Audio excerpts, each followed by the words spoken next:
Is our shepherd, I shall not want. He maketh I lie down in a green pastures. Him leadeth I beside still water them. Him restoreth I soul. Him leadeth I in the path of righteousness for him name's sake. Yea! Though I rasta, I go walk through the valley of the shadow of death, I can't fear no evil. For thy rod and thy staff them comforted I and I. Unu prepares the table before I. In the presence of our enemy them, unu anointed I head with unu oil. My cup runneth over. Surely, goodness and mercy, I go follow I all the days of my life. Me I go dwell in the house of the Lord God. Jah, kadema we grumabe ate la e higzag beer tana istalina ba shanti shanti shanti shanti. Kadema we grumabe ate la e. Au mauso bolisa. Adanu wato. E wasikle for. I want you more. Oh, you waladon.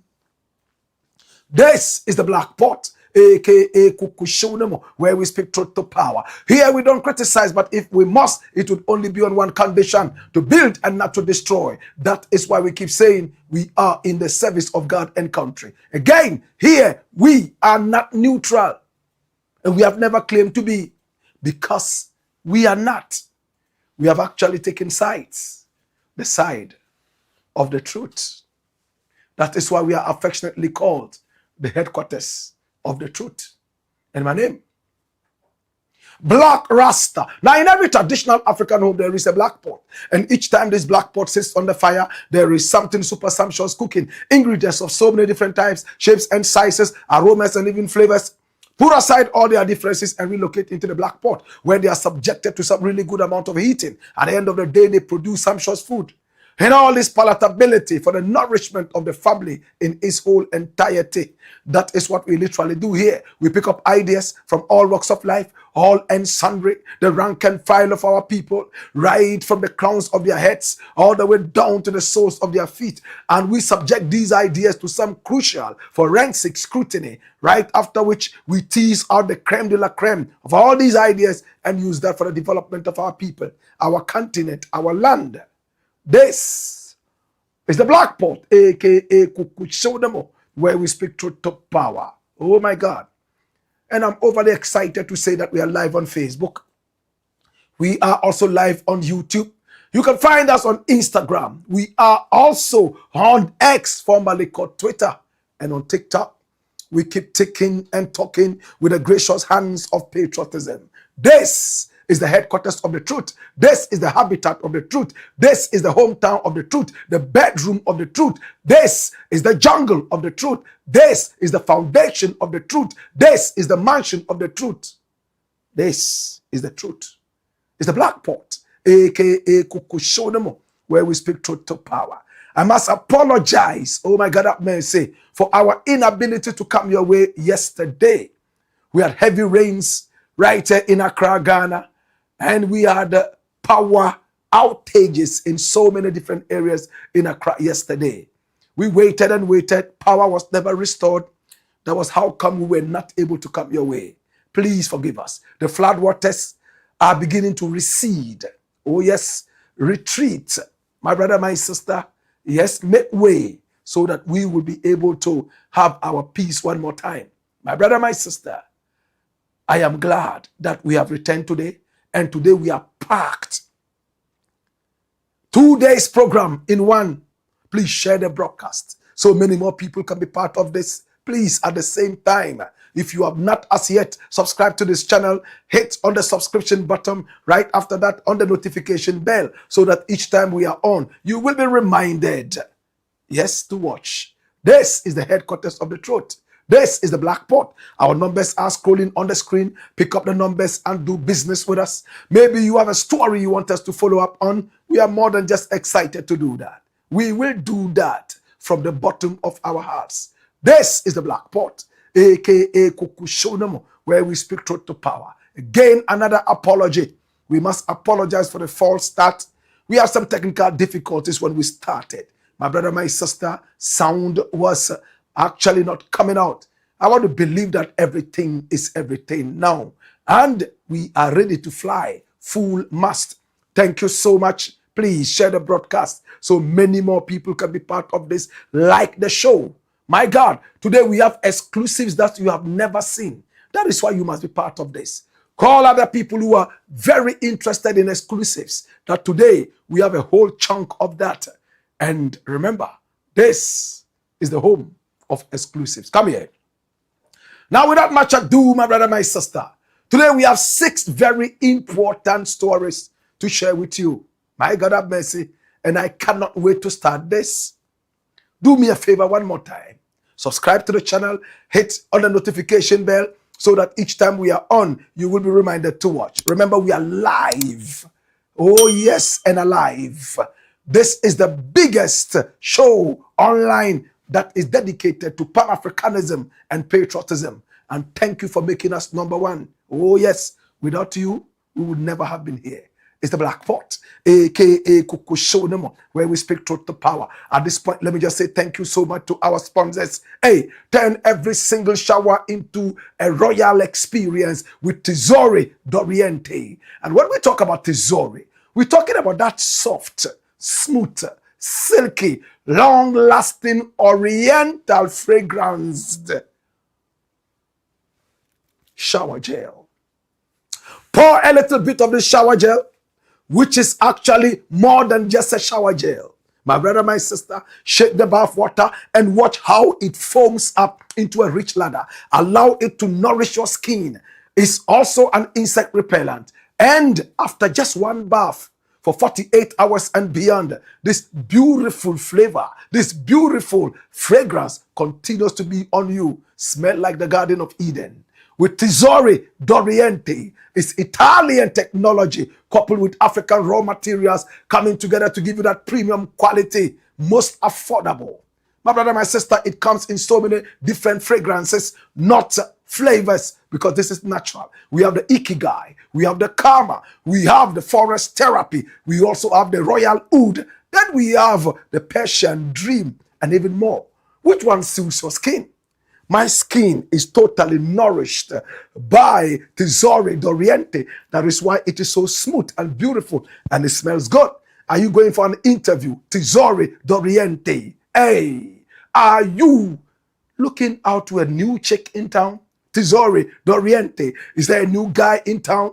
You want to show some levels? Tesori D'Oriente. Just one bath, and for 48 hours and beyond, you are smelling so Edenic. Oh yes, like the Garden of Eden.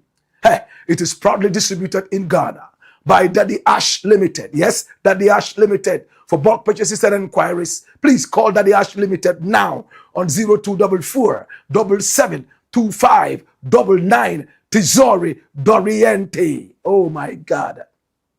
Smell like the Garden of Eden. Thank you so much. We appreciate you. This is the Blakk Pot, aka Kukushonomo, where we speak truth to power. We are also sponsored by the kind courtesy of Millennium Insurance. Hey, not every insurance is an assurance. Some of it may pretend to cover you like a plaster, but it's absolutely a disaster. That is why I am introducing you to your trustworthy partner, Millennium Insurance. Now, what kind of insurance do you require? Motor insurance quality, no problem. Quality. Oh my God, quality. You will get that from Millennium Insurance. Yes, motor policy insurance, no problem at all. Is it third party or is it comprehensive? You want to insure your car against burglary, against fires, and even theft, no problem at all. It is Millennium Insurance. Are you traveling outside the country? You need travel insurance, not just any travel insurance. You need Millennium Insurance. Oh my God, your trustworthy partner. Hey, in times of accidents, personal accident or group personal accident, no problem. The cover is here for you 24/7 with Millennium Insurance. Disability and even death insurance. Oh my God, it's all right here with us at Millennium Insurance. And when disaster strikes, volcanoes, earthquakes, and even tsunamis, fires, floods, no problem. Hey, with Millennium Insurance, we are quick to come to your aid, to respond to you. Oh yes, claims. We are so quick to give your claims so we can bring you back to the right footing because we know how you feel. That is why everybody calls us trustworthy partner. No problem at all. Oh, our numbers are on the screen. Pick up the numbers, talk to us. You can also visit our sales portal at sales.millenniuminsurancegh.com. No problem at all. And you will see more. Please get yourself covered. When calamity strikes, be ready for it. Remember, no one man is a preserve of calamity. Yes, that is why we say in a can, Ujini Papa. Oh my God, be ready when the bad times are here. Don't just be ready for good times. My brother, my sister, Millennium Insurance. And I am a proud, oh my God, supporter of Millennium Insurance. I am totally insured by Millennium Insurance. I want to thank you. I want to appreciate you. One more time, hit on the subscription button. Right after that, on the notification bell. So that each time we are on, you will be reminded to watch, like the show, and recommend us to family and friends. Time now for action. Story number 1. Watch this. Wow. No Ghanaian in South Africa has a criminal record. And this is Honorable Samuel Okudzeto ABLAKWA. Now it's all over in South Africa that 80% of all the Ghanaians in South Africa repatriated to Ghana or on repatriation to Ghana right now are not legal people staying in South Africa. That is what is making the rounds in the South African media. 80% out of every 100 Ghanaians right there inside South Africa, 80 of them are undocumented. But new information is coming out. In fact, out of the 100, 80 are actually documented. It's only 20 whose documents are not up to date. And most of them is no fault of theirs. Immigration officers and authorities in South Africa are actually refusing to update their documents. My brother, my sister, in South Africa right now, black people are being chased on the streets of South Africa. It looks like some lazy South Africans are beginning to get a new job. And that new job is to go to bed thinking about waking up very early before the cock even crows, only to chase other Africans more hardworking than them on the streets of Soweto, streets of Johannesburg and beyond. Samuel Okudzeto ABLAKWA is the Foreign Affairs Minister of Ghana, and he has spoken. I need us to open our ears, listen to exactly what this wonderful Minister of State is saying, and right after that, we will return and close on this story. Watch this. Minister, on South Africa again, when are we bringing back the next set of Ghanaians? Yes, so as I have announced, the final batch of Ghanaians in South Africa have all now registered. We have a little above 600. Earlier, those who wrote their names was in the region of 800, but it's clear that we'll have to go beyond that. We now are exceeding 900, but thanks to the compassionate leadership of His Excellency John Dramani Mahama, he has said that all Ghanaians in harm's way, in distress, who are being harassed, are being dehumanized, we should not leave anyone behind. And our foreign policy is that of compassion is that of leaving no Ghanaian behind. And so we are going to make sure that all Ghanaians are safely taken out of harm's way. And as I have said, once the safety and the dignity of any Ghanaian anywhere in the world is affronted, you can trust that the foreign ministry, the government of Ghana will come and assist you. We do not want anybody in this world thinking that Ghanaians are orphaned, Ghanaians don't have a government, Ghanaians are not valued, are not cherished, and so they can mess around with Ghanaians. We will not accept that, and we will go all out to protect Ghanaians and to make sure that the welfare of Ghanaians is safeguarded. So I can assure you that all is set for the next batch to arrive. We're just waiting for the South African authorities to finalize our request for the flight permits so that our chartered jets can move in and bring all the Ghanaians who have registered. And let me use this opportunity to say that contrary to a lot of disinformation, misinformation, and propaganda out there, the vast majority of Ghanaians we have registered, we've looked at their documentation. These are legal migrants. Disregard all those claims that these are people who are illegal migrants. It is not true at all. And we've challenged those who are making these claims to put out the evidence. They have not been able to put out any evidence. Let me also say that what is beautiful about the registration we are doing is that we do it in collaboration with the Department of Home Affairs, the South African authorities, who are there at our High Commission to check for people who they are looking for in their database, people who are wanted, suspected criminals. And so far, not a single Ghanaian is of interest to the South African authorities. So again, this claim by some propagandists, those who seek to tarnish the image of Ghana, that our citizens were lawbreakers, people who commit crime, and people who are contributing to insecurity and instability in South Africa. The evidence does not support it. You have the security officials there with their database, their computers, with their wanted list, checking fingerprints and all of that. And so far, not a single Ghanaian. So clearly, Ghana is not responsible for any high crime rates or any, avalanche of illegality going on in South Africa. Let me say that I am deeply proud as foreign minister, and I know President Mahama is also very, very proud of our nationals. Ghanaians, everywhere they go, are law-abiding. They are people who don't break laws. They are people who don't commit crime. They are people who don't foment trouble.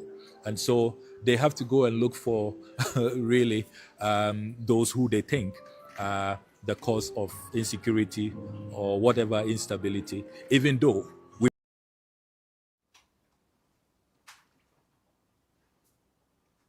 it's a fact. Wherever Ghanaians go, they are the most law-abiding. Show me one Ghanaian outside Ghana who is not well-behaved. Ghana is one country where all our misbehavior is contained in the country. As soon as we leave the borders of the country, we become new breed of people. My brother, my sister, a few years back in the UK, amongst all foreign nationals, including the Indians and the Pakistanis, Ghana came tops in the field of immigrants,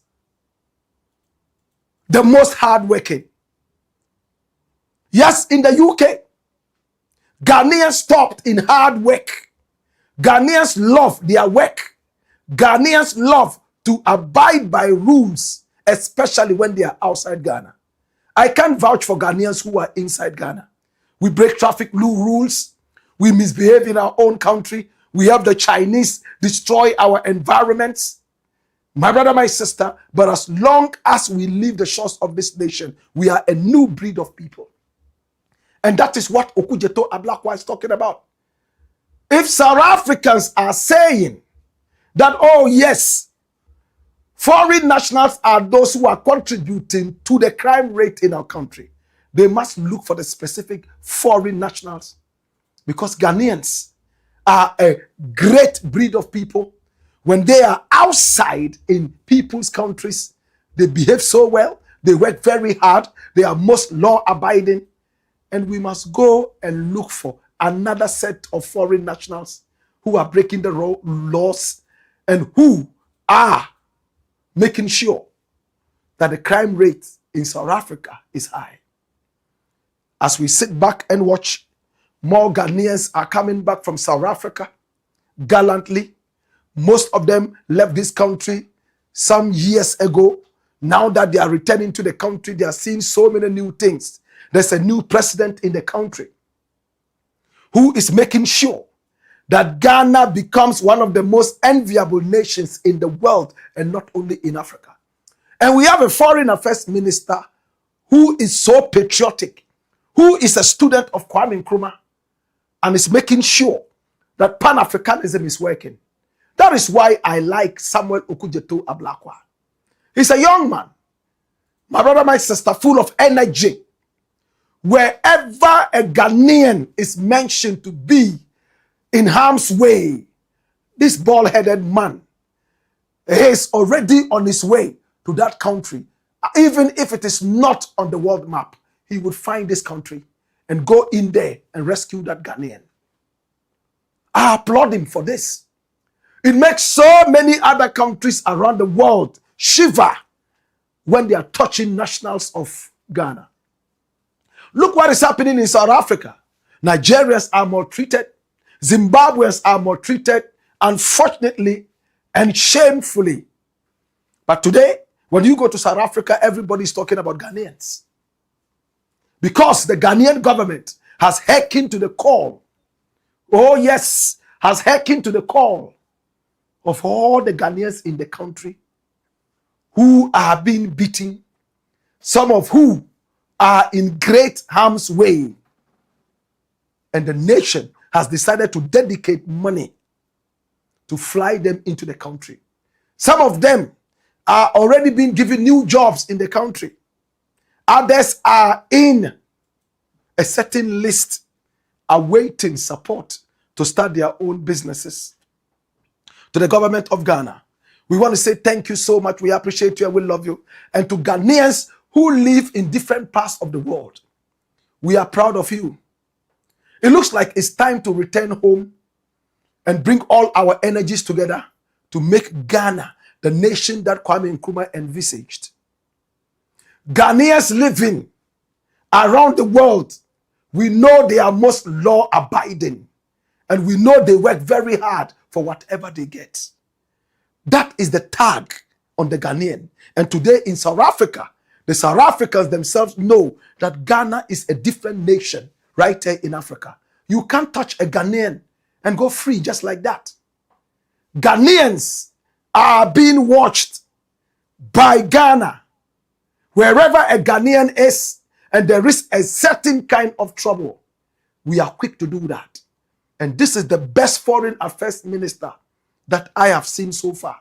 And he has demonstrated it beyond all doubt that yes, diplomacy has taken another level. Congratulations to Samuel Okudzeto ABLAKWA. Congratulations to the president of Ghana, John Dramani Mahama. And congratulations to the people of Ghana for not embarrassing us. Nobody dares us. When you dare us, we leave your country for you. You will come begging, and that is when we will call the shots. We have done it before, and we'll do it again. For now, let Ghana be great again, is the Black Pot, aka Kukushonemo, where we speak truth to power. Story number 2. Watch this. Money swine. See how Hanan chills with TAGOR'S ex-wife abroad. There's a guy in Ghana associated with the MV Benjamin. How many of us remember the ship that came to Ghana full of drugs, parcels of cocaine in those days? MV Benjamin. This is the guy. His name is Tagor. His name is Tagor. He was associated with the MV Benjamin. There was also ACP Kofi Boakye. Remember when they said that parcels of cocaine had all of a sudden metamorphosed into kokonte? Some of us who are young on this platform might not know exactly what we are talking about. So we will bring you to speed. This gentleman here went to jail, my brother, my sister, for the cocaine that was said to be missing. This is Tagore. Yes. Kwabena Ameni is his real name. Tagore at a time was seen as the kingpin of drugs. My brother, my sister, when you go to Colombia, they have drug lords. This was our own drug lord right here in Ghana. The name Tagore sent shivers down the spines of so many Ghanaians. He was said to be a drug lord. He was said to be the cocaine don. He was said to be the guy who made so much money from coke. And by coke, I mean cocaine. Let me run here those here so you get to know exactly who this guy is. Kwabena Ameni, aka Tagore. Come here. Run the dossier and watch this. Kwabena Ameni, widely known as Tagore, is a prominent Ghanaian businessman who became a central figure in the country's anti-narcotics efforts during the mid-2000s. He was embroiled in a high-profile legal battle connected to the disappearance of 76 parcels of cocaine from the MV Benjamin shipping vessel. A timeline of his conviction and legal journey goes thus. Initial conviction, May 2007. Tagore and his accomplice, Alhaji Issa Abbas, do we all remember that name? Were convicted by an ACCRA fast track high court. Tagore was found guilty of conspiracy and promoting a narcotics enterprise and sentenced to 15 years in prison with hard labor. Now, the primary evidence was a recorded conversation made at the residence of former Assistant Commissioner of Police, ACP Kofi Boakye, where Tagore and Abbas, my brother, my sister, inadvertently discussed illicit drug in the house of ACP Kofi Boakye.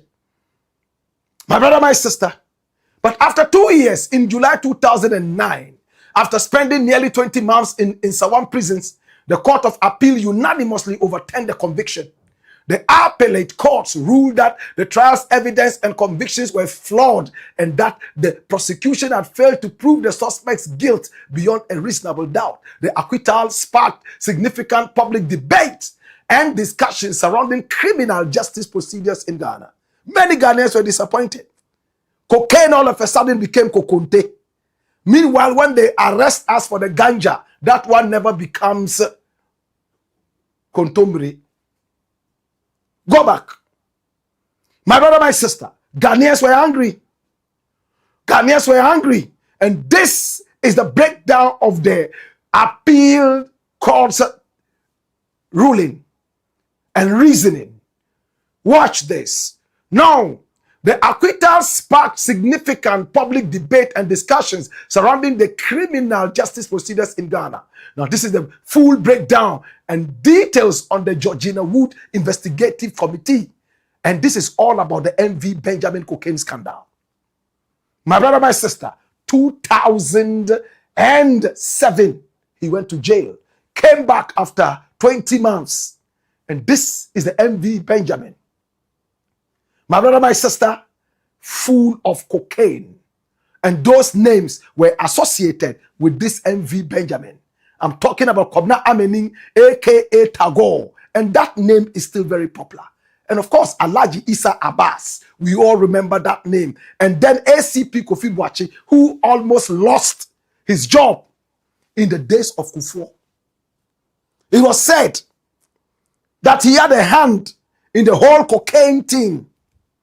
He was aiding these guys, a police officer In fact, he was even indicted for so many years. And then finally, Tagore was set free after 2 years, 20 months of being in jail.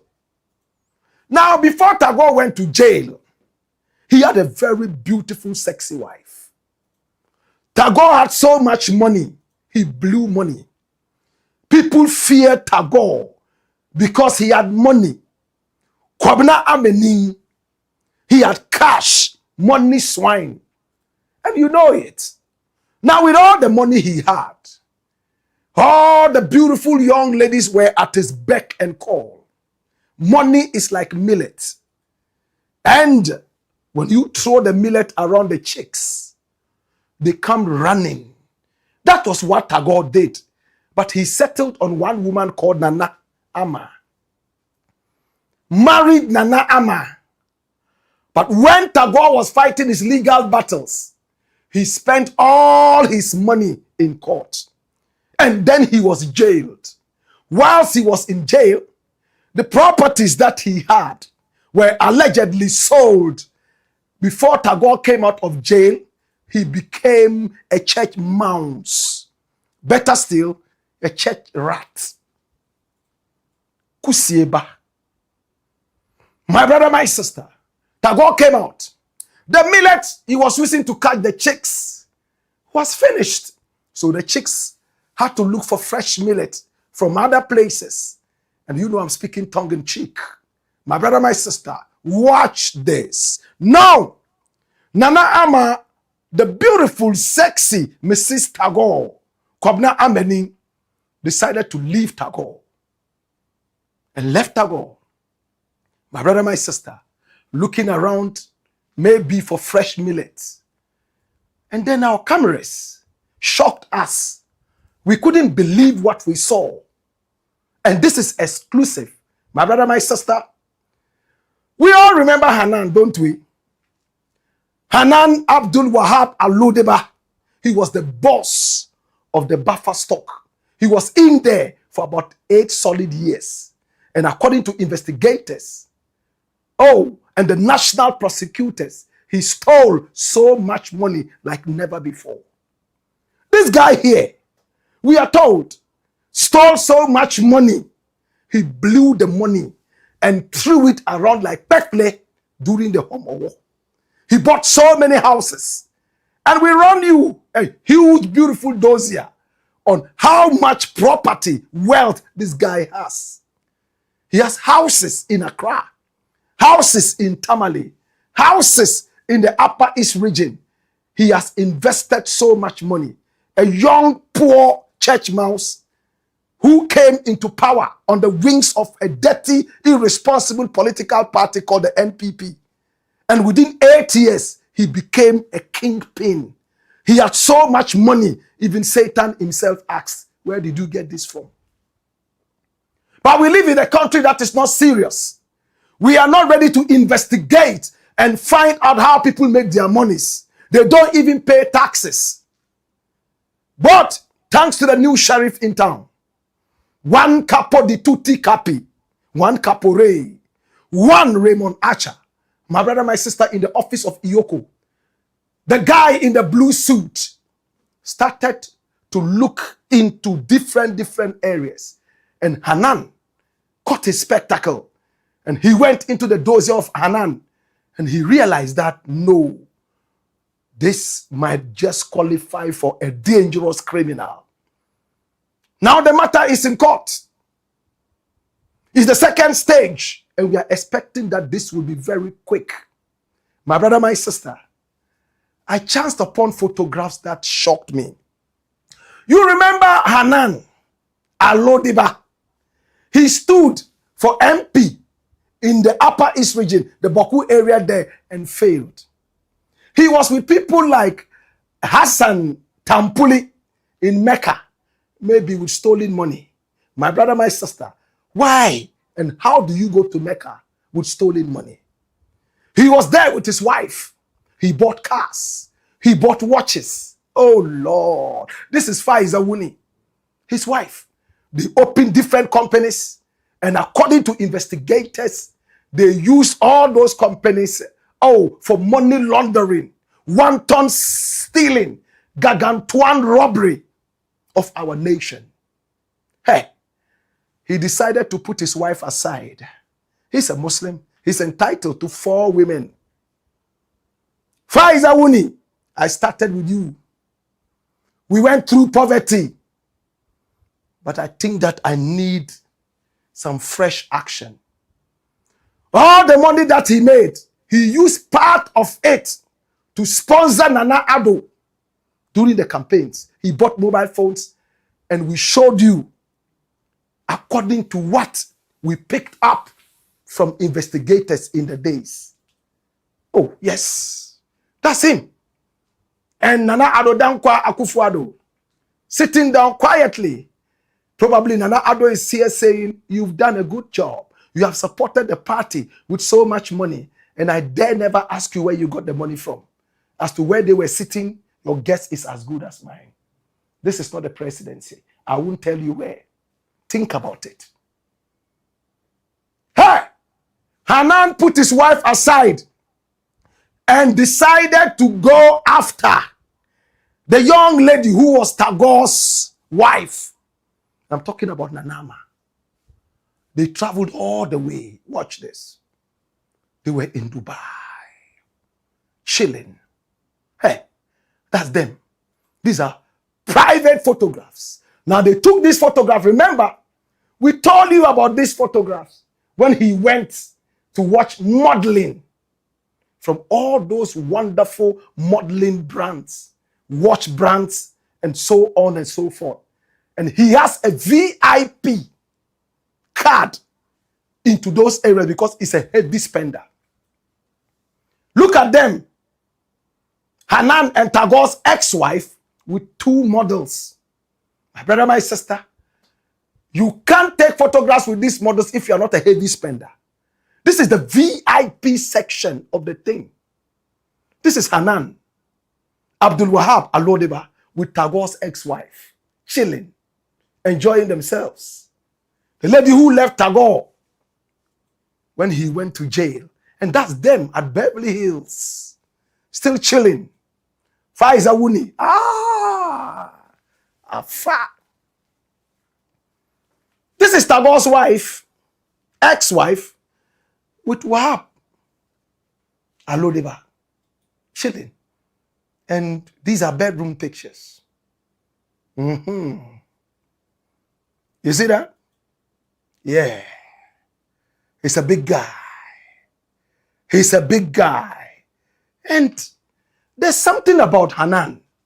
You see, that tongue, it goes into places that Islam does not really feel too comfortable talking about. You see the tongue? It's a sharp tongue. It doesn't only bite money, but it bites slippery juices as well. Hallelujah. This is Hanan Abdul Wahab Alodeba with TAGOR'S ex-wife. My brother, my sister, chilling allegedly with stolen money. Our money, your money, my money. Hanan has a penchant for watches. And when he buys a watch, he would wear it and take a shot. That's Hanan. Look at the watch. That's his hairy hand. Wearing that watch. More watches. This is Hanan. Showing you his watches. Now look at those watches. They are not Cantamonto watches. These are not China-made watches. These are designer watches. And we have a whole episode where we showed you all these watches. How much do the watches cost? Do you have an idea? How much these watches cost? Do you have an idea? Can I give you an idea? Watch this. Now, he bought watches from Ahmed Siddiqui and Sons in Dubai. And that cost 105,000 American dollars for one watch. He bought from Swatch Group Retail Middle East and it cost one watch cost $161,542 American dollars. Then he bought another from RLG Retail. RLG Retail. And we all know what it means to say RLG. Do we all remember when RLG relocated to Dubai? One watch, 153,000 American dollars. That's over $1 million Ghana cedis for one watch. Then he bought from Richmond, UK, 314,000 American dollars. My brother, my sister, your guess is as good as mine. These are the watches we are talking about. He will buy the watch, wear it, and click. Another one, click, with stolen money, allegedly. This is Hanan Abdul Wahab Alodeba, chilling on the runway with sexy models, globally acclaimed models, with his side chick, allegedly. My brother, my sister, Tagor's ex. I don't know how Tagor is going to feel when he sees this today. I don't know how Faiza Wuni would feel when this one comes out. But she's not supposed to feel anything. After all, he's entitled to 4. And Faiza is just 1.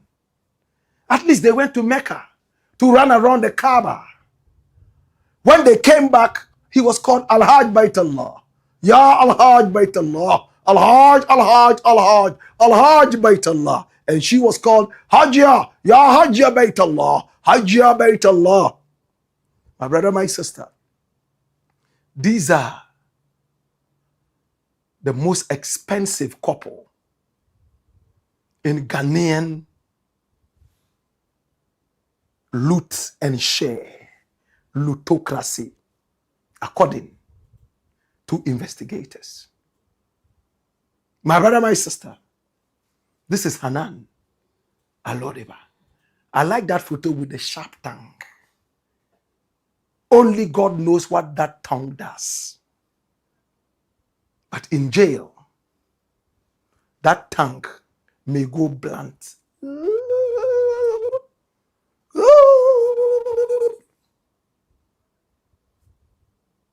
This is the home of exclusives.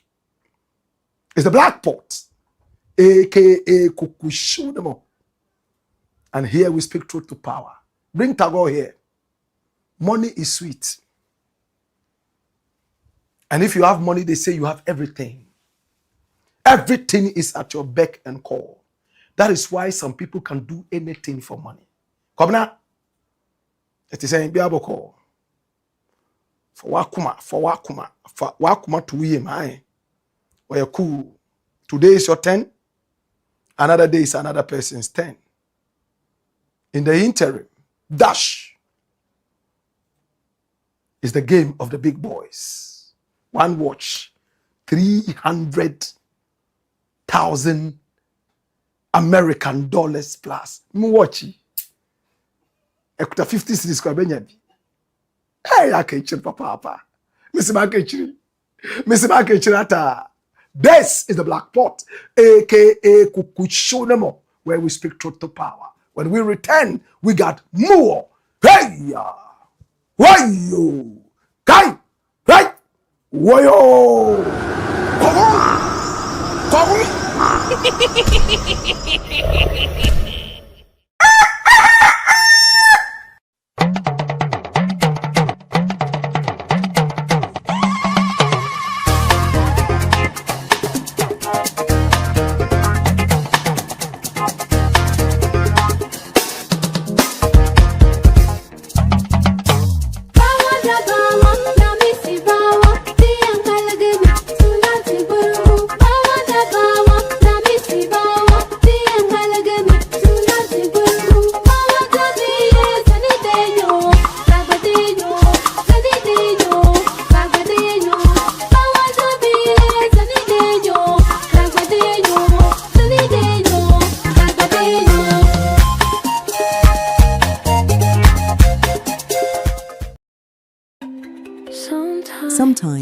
just need a moment for yourself, a moment to slow down, feel the water, and let the day fade.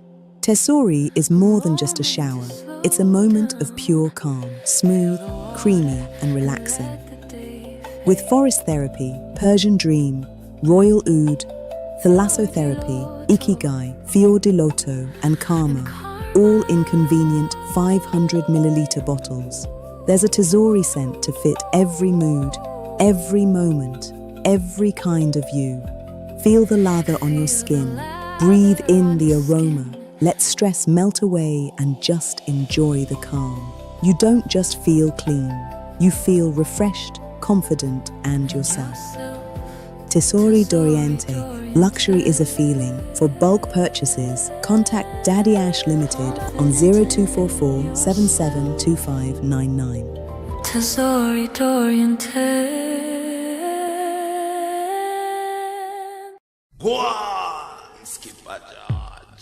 Blackpot, Kuku Show, man.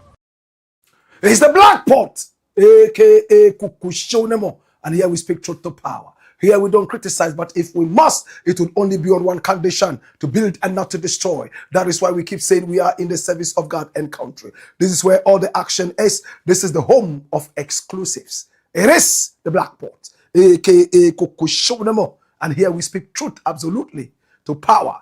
Please subscribe to the channel. We're called Black Empire Media, and then hit on the notification bell so that when we are on, you will be reminded to watch. And above all, recommend us to family and friends. Like the show so many more people can see this.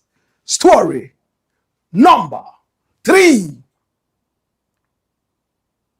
Watch this. Mahama angry as Accra floods again. Hey. On the 3rd of June, some years back, Ghana saw a disaster that was unprecedented. Fire and water came together and got married. It's never happened in the history of man and woman.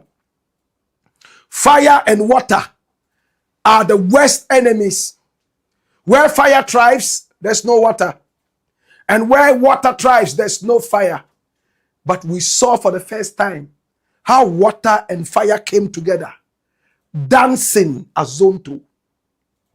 At Circle, we saw charred bodies, people burnt to ashes. It rained, heavy downpour. The gutters were all choked. Drainage systems were all made nonsense of. And then water started moving into houses and homes and breaking down electrical poles and appliances. Oh, Jesus. Bam! Electricity decided to make way. And as it danced in the water, sparkles came up and boof, fire was all over the place. My brother, my sister. There was a gas station. That's it. Courtesy My Joy Online. And this gas station has never recovered. Right there at Circle, where our sisters normally stand at night to solicit for male companionship. My brother, my sister, it went into flames. Fuel that was underground, kissed the fire. And there was a bonfire. Many people lost their lives. Cars went down the drain. Human beings visited early graves. Some bodies we couldn't even find to bury. A lot of them went into mass graves for lack of identification. There was no time for DNA. In a country that doesn't have a database strong enough to identify every individual. Cars collided. Oh my God. Accra saw one of its worst disasters. Yesterday was exactly another anniversary. And I was in town and I saw what happened. My brother, my sister, the whole of Accra was flooded. Kaneshi Market there. On the streets. Places that have never been flooded before. Oya Rifa and those areas. Hey, the whole place got flooded. Cars were underwater like boats and canoes. Drivers couldn't stop their cars. Some of them collided. My brother, my sister, I was blessed. I was also dancing in the water, but I came out of it. But what I saw last night, my brother, my sister, was terrible. Accra continues to flood up almost every now and then. The president is angry. The meteorological department warned about these rains. My brother, my sister, the flood waters took over almost everything. This is Accra. Cars could not move anymore. They were inundated in the flood waters. This is Accra. The president is mad. The president is angry. A couple of days before the flood, the president spoke to the nation. The president told us something that has made a lot of people think. For how long can we continue swimming in flood waters, sometimes getting caught in disasters, ending up in early graves? This is the capital. Imagine the South Africans getting footages of this and putting this out for propaganda in their country. But they must remember that no one man is a preserve of calamity. This was what Mr. President said. And listen to what he said attentively. When we return, we'll close this. Watch this. The flooding in Accra is not an engineering problem. It is just a problem of indiscipline. It's not an engineering problem, it's a problem of indiscipline. We have drains, and everybody says, why don't you do sealed drains? But the problem is, when we do sealed drains, people drink sachet water, they eat papaya in those styrofoam plastics, and they just dump them anywhere. And these plastics wash into the drain, and they go and block the drain. And so if you have to unclog the drain, you have to remove all the drain covers and clean it out. You clean it out, you cover it again. In the next 3, 4, 5 months, they have clogged again. But that is not even the major problem. The major problem is the location of Accra. You have the Kwapim mountain range, and you have the Atlantic Ocean. Before people came to Accra, you had the Lafa stream, you had the Densu, you had the Sakumo stream, you had the Kole stream, you had the Odor stream. All of them were rainwater that falls in the mountains that flow through to the Atlantic Ocean. Then you come and build a city in the path of those streams. What do you expect the streams to do?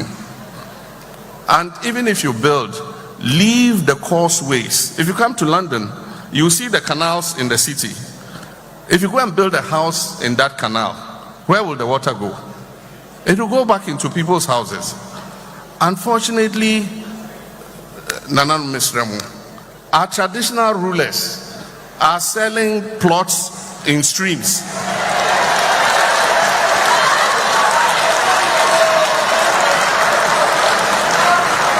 It's not this Nananuma I'm talking about. We have a place, we have places they call Ramsar sites.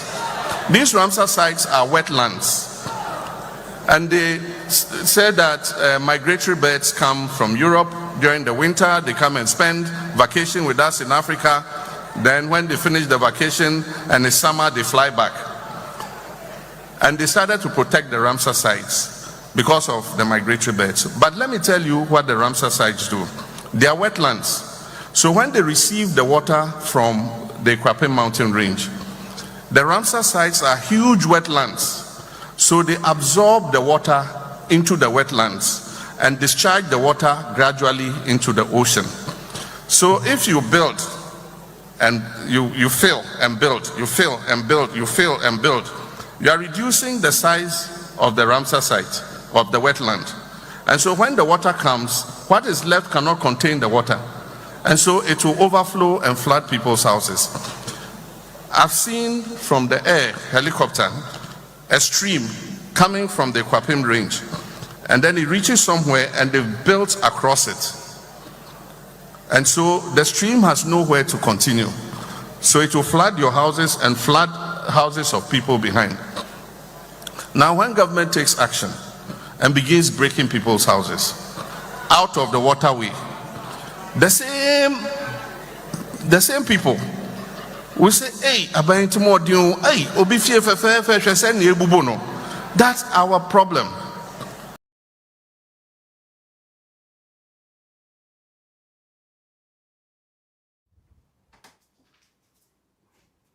Sad news. Attitudinal. Kwame Nkrumah said it on the 6th of March, 1957. He said, now that we have our independence, the next thing is to change our attitudes. And we have talked about these attitudes over and over. My brother, my sister, the average Ghanaian thinks that the government is a certain estranged body that is hanging in Venus. The average Ghanaian does not understand that he's part of government. Uya abaisika, say nyo biasika ya abaisika. Abaye juma yenswa ye chiu. That is what Mahama is talking about.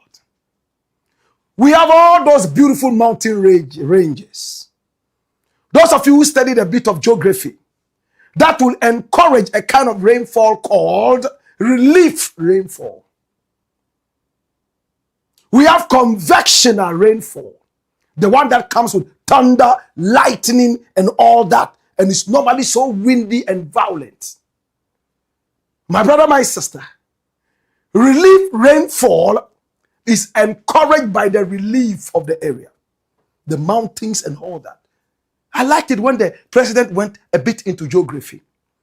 When the streams are finding their course. Have you ever asked yourself why when you are watching some of the roads, they meander? Do you know why? Why are the roads not straight, but they meander? Why is it that rivers do not run straight? Most of them run in meanders. It's because when they come across an obstruction, maybe the rock bed there is very hard. They can't chop into it. What do? They have to meander around it and continue the journey. That is the same way flood waters behave. When the Kwapim mountain range helps us to get rainfall and the water comes down, and it has to find its way naturally into our drains, and they are blocked by houses. This is what will happen. How do we remedy this? Two things. Mr. President said, we have to take out all those houses that are blockades to the natural course of water. And when they attempt to do that, hey, people come out. Look at recently, an old man's house was broken down. He ran into a huge rage. And an irresponsible official also gave him some slaps. Look how many Ghanaians came out saying that they want to support the old man. Yet the same idiotic Ghanaians are not ready to clean their own drains and gutters. You see how stupid some Ghanaians can be? They are ready to show public sympathy. Churches were ready to bring money and build the old man another house. But they have forgotten the reason for which the house was going to be broken or was being broken, to make way for the natural course of water into the drains. In front of their churches, there are chalked gutters. No, the church members every Sunday will not come out and do that. It's the work of Zoom Lion. Sachet water, they throw that, and they don't even know how to pronounce the word sachet. They say sachet. Sachet is the correct pronunciation. Papaya, they eat from the styrofoam packs and then they throw that just anywhere. They don't care. But all this being said, Ghana behaves better when it comes to hygiene than Ivory Coast, than Nigeria, than Togo. In Ghana, it is very difficult for you to sit in a trotro and throw things out. Sachet water and all that. No, it's hard. Courtesy Alu Mahama, who was a vice president at the time, who took on a very serious campaign against that and indiscipline, is still sitting with us. When you go to the Ivory Coast, hey, if you drink water from a sachet and throw it in the car, in fact, the mate or the driver will tell you to throw it out. Will you do that in your bedroom? That's what they would ask you in the Ivory Coast. In Nigeria, it is worse. In Nigeria, in the evening, they squat in gutters. I went to Nigeria to shoot some music videos. Very nice water bodies. My brother, my sister, the moment you pull out a camera, 1 million area boys are coming in an area boy. Pay, settle. They want money. Yet when you turn, a shit all over the place, excuse my French. They are senseless idiots in that country. Very beautiful water body. Instead of cleaning the area, planting a few trees there, so when people come, you can now come out legitimately and say you are area boys. They should support the community. They rather shit there. And I use the word shit without apology because I want you to feel it. That's what they do in that country. I went to shoot a music video under the bridge, just by the water. And I can tell you the title, so you go check. I started smelling some nunu scent around me, and I was wondering what it was.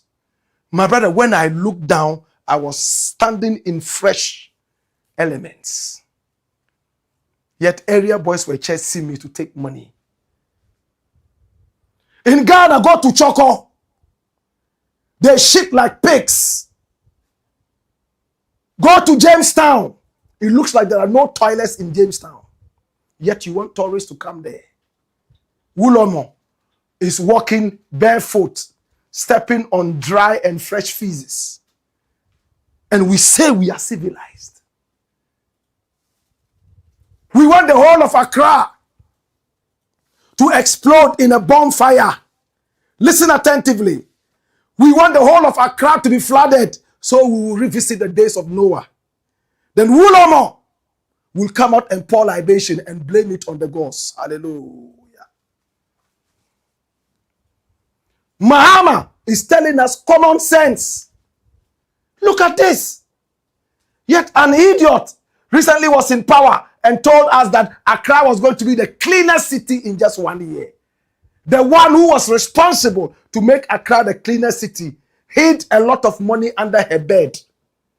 The bank moved from Ghana Commercial Bank to that lady's private underbed. Hallelujah. If we love Accra the way we say we love it, we can't love Accra more than the Ghans. This is their home. It is our home.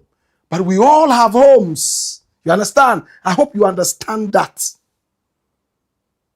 If in the indigenous Ghana areas, you can go and just squat anywhere and release tantrums. If you can throw just anything. Some of the dirtiest places in Accra are the Ghana places. And when I say Ghana places, indigenous Ghana areas. If I'm lying, tell me I'm lying. How do you continue sitting in dirty Ghana areas and you allow East Legon, West Legon, cantonments to be taken by foreigners? And when I say foreigners, Britain, Lebanon, Syria, they are the people who inhabit those places and a few rich guys. The rest of us live in Choco, where there are no toilets. We wipe our underside and throw whatever it is. Sometimes we even go to toilet with corn cobs. A brodria. How do you use a brodria? Brodria. How do you use it? Is it a brush? What is it? Some people don't even go with paper. When they finish, they sit in the sea and allow the sea to wash them naturally. Hallelujah. Salty wash. Look at this. Look at this. If I were Mahama, I would ban sachet water immediately. I will ban sachet water. In the days when we're drinking water from the pots, how many of us remember those days? Pots. Nothing like even putting water in whatever. We didn't have this. Today, we are our own enemies. Ban sachet water immediately. Those who can afford to buy this, there should be a tax on bottled water. Tax. That tax money would be used to deal with this. And all those houses on Ramsar sites, do we all remember Sir John? Do you remember Sir John? This guy is in hell. Satan is sodomizing him night and day. He's crying, why? Satan is sodomizing him. Hi!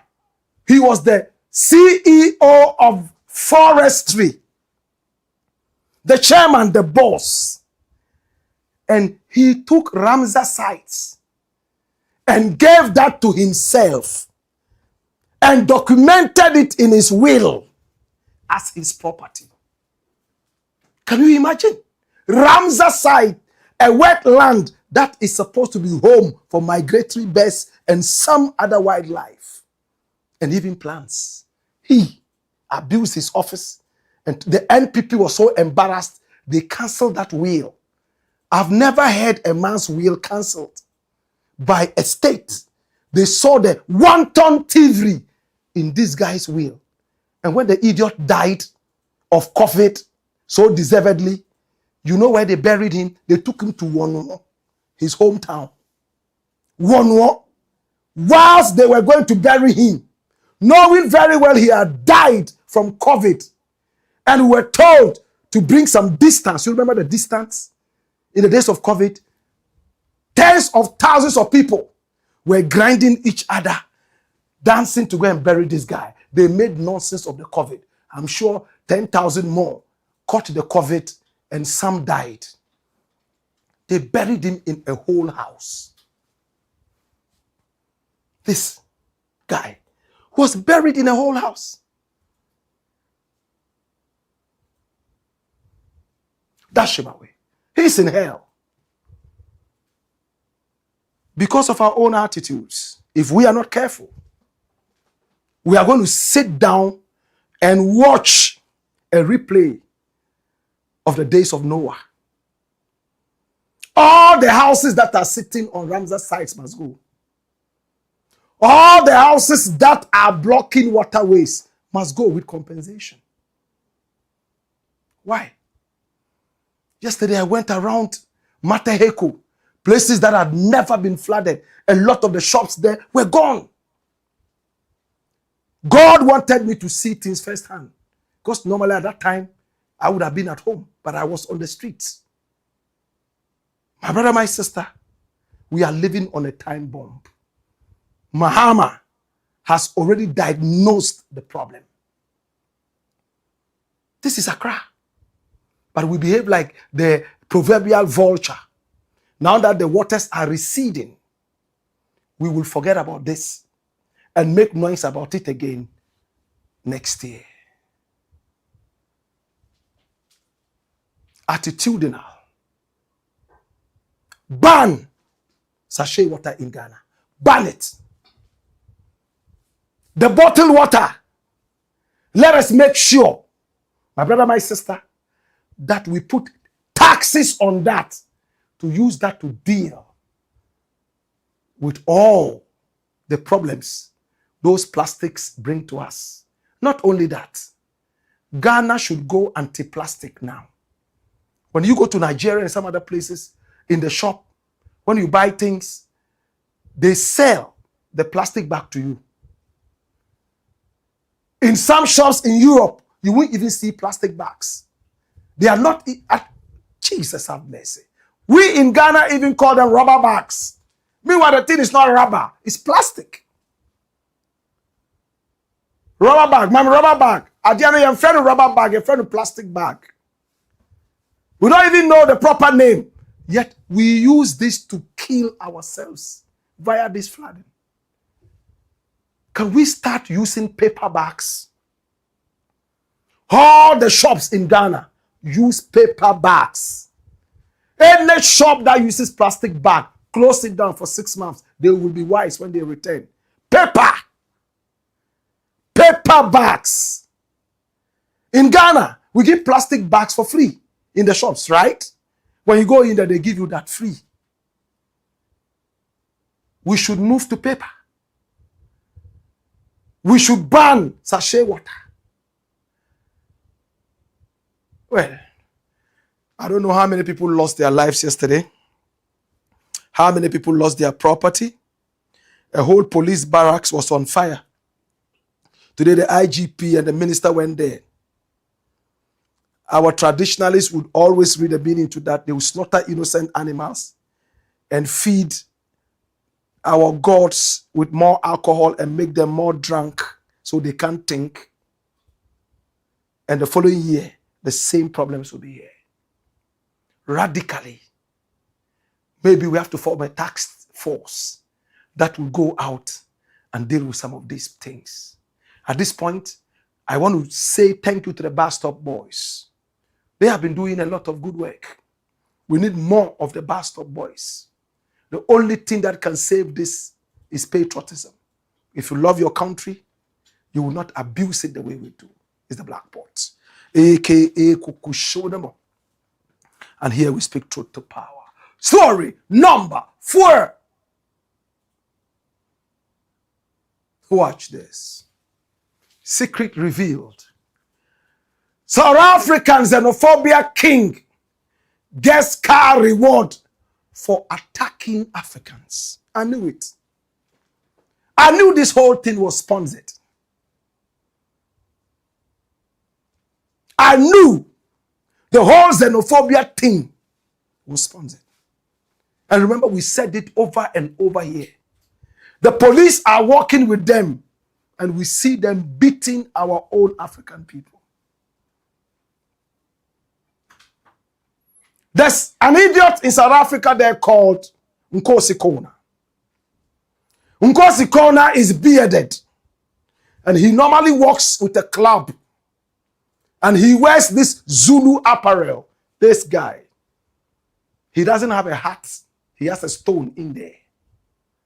He says they want to fix their country, so they are not chasing any foreigners away. They have just given them a deadline to leave the country. And they are bold enough to say, don't listen to the government. We are the government.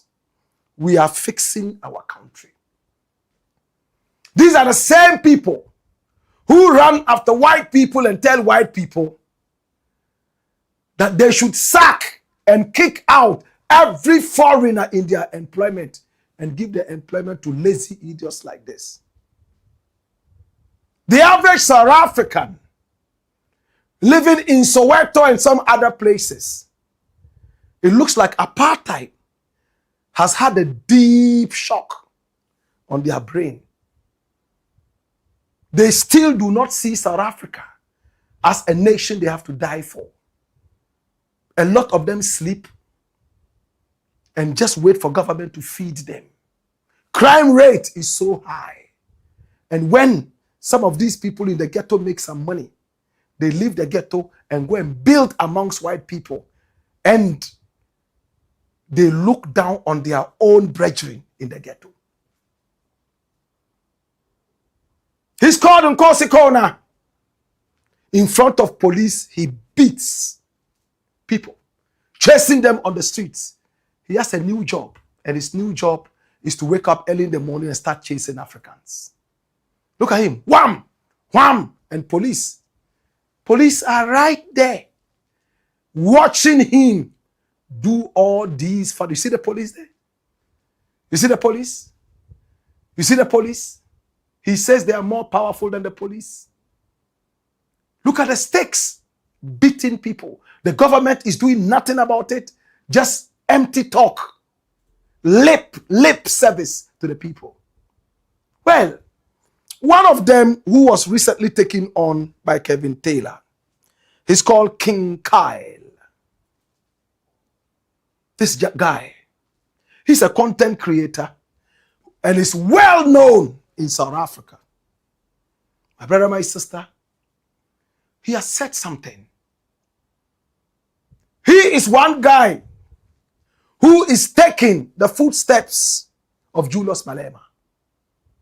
And he has said something that I thought that you should hear. Hey, he's gone back into history in this very short tape, talking about the average Zulu man. How the Zulu man, after fighting the white man, had to settle with the white man and have the white man use him against his own people.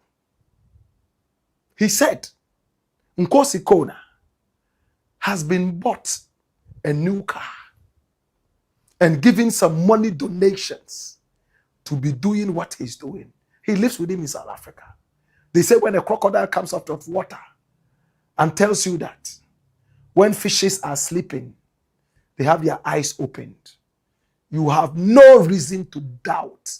After all, you don't live with them in water. Let's take a listen and I'll tell you more. Watch this. What's up with this video of the South Africans? There's a leader that they got that's dressed up in the warrior stuff, and he's kicking out other Africans. Where are you from? PSC. So what are you doing here? Because we've been calling for you guys to leave the country. Why are you still here? It's some like xenophobic shit going on over there. These things keep popping up in my algorithm. I'm like, what is going on? And this main dude, he has a beard, and he's telling Africans they got till June 30th to get the hell out of South Africa. Other Africans, that shit is insane to me. Black Africans are kicking out Africans.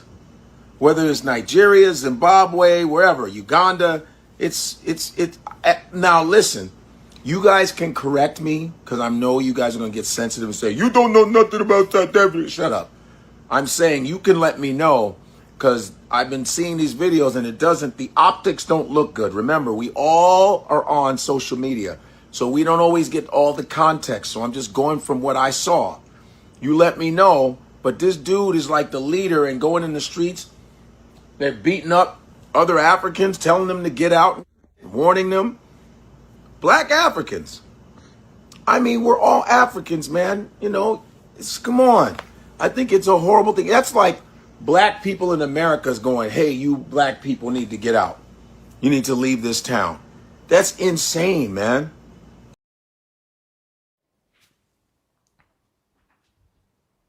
So this is an American comedian. He's called Geoffrey.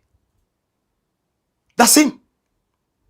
And he is seeking to understand what Nkosi Kona is doing on the streets of South Africa. He's a renowned comedian. Oh yes, comedian. Now he has the American accent. King Kyle is going to try to imitate this guy's accent.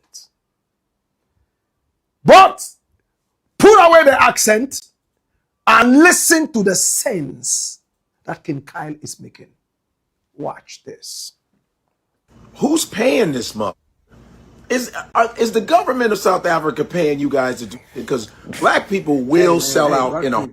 Godfrey, nigga, I ain't finna play your whole shit on my shit, nigga. This is my page. But I just want to explain to you what's going on. So, before I do that, I just want you to tell me, should I wear the cap or should I wear the motherfucking crown? What you want me to wear?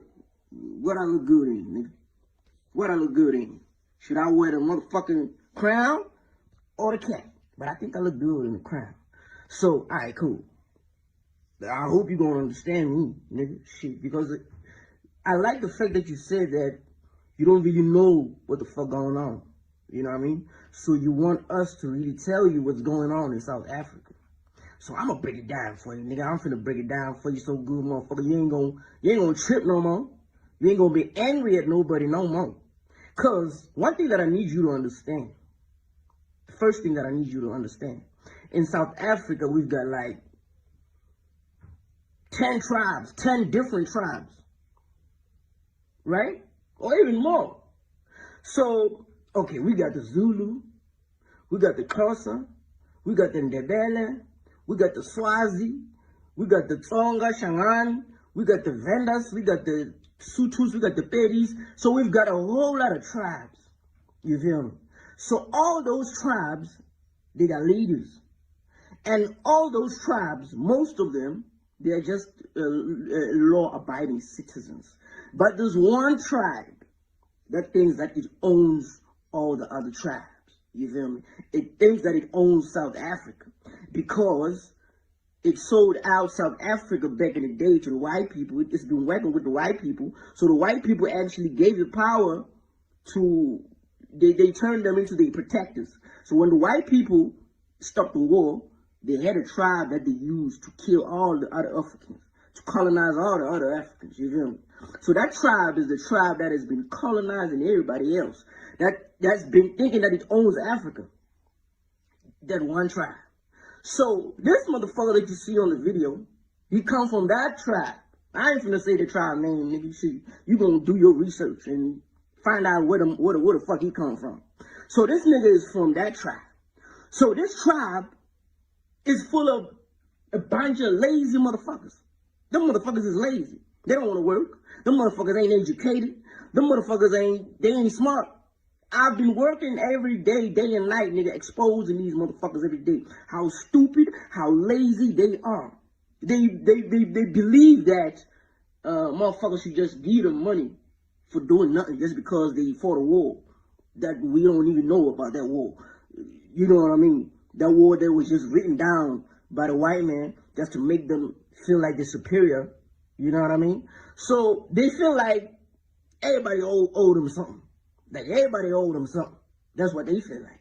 So this motherfucking nigga that you see, this nigga who's leading the pack, he has been asking for donations, nigga, ever since he started this bullshit, bro. He been posting his motherfucking bank accounts on the internet, asking for people to donate money to him. They even donated a car to him. So, let me get this shit straight. The government is not involved in this bullshit, what these niggas is doing. The government ain't involved. They hate our president, these motherfuckers, this tribe. They hate our president because he's not from that tribe. He's from another tribe that they don't get along with.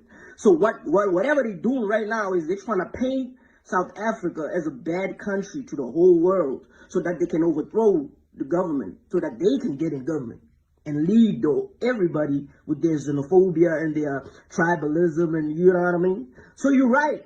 These motherfuckers ain't even got the energy to go fight the white people. Every time they go to the white people, they bending down. You know what I mean? They're asking for money. You know what I mean? So it's not everybody in South Africa. What I need you to correct on your shit, on your video, because I don't want Trump to see this bullshit. If Trump see this bullshit, man, it's over for us. This shit is over for us, man.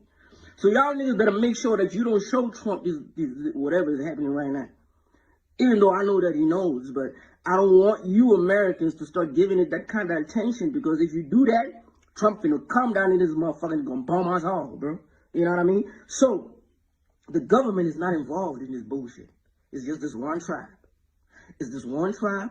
It's not all South Africans. Most of the South Africans that are here in this country, they are against this bullshit. And all the foreigners, all the Africans that are here in South Africa, they work for these motherfuckers. These motherfuckers is criminals, bro. These motherfuckers is criminals. They don't want selling the drugs. They don't want kidnapping them kids. You feel me? They don't want extorting the Pakistanis and the Somalians. Everybody getting started by these motherfuckers. You feel what I'm saying? So everybody who's here in South Africa, all the other foreigners, they work for these motherfuckers. Ain't no foreigner that's gonna finna come out in somebody's house, nigga, and start selling drugs, nigga, and the motherfucker gonna let him sell drugs. You know that, nigga. You know that for sure, nigga. That everybody that comes to Well, that's the most authentic American accent I've heard all my life. Oh my God. Well, put that accent aside. The man is taking us through history. According to him, the average Zulu is a man who has been bought by the white man. And the white man has always given the average Zulu stipends. Take. So it's made them lazy. And they have that sense of entitlement that they own the whole of South Africa. Because they fought some Boer wars in the past under Shaka Zulu and the rest. For that matter, they have that sense of entitlement to take over the whole of South Africa. And according to this guy here called King Kyle, who has a huge following, just like that guy called Nkosi Kona, he says that because they are lazy, they don't want to work. The president, Ramaphosa, is not from the Zulu clan. And therefore they hate him and they feel he shouldn't be president because he's not from their clan. A lot of African countries have that kind of entitlement. Even in Ghana, I think there are some people who believe that president should only come from one side. And I can mention names. We all remember that guy who was the senior advisor of Nana Akufo-Addo.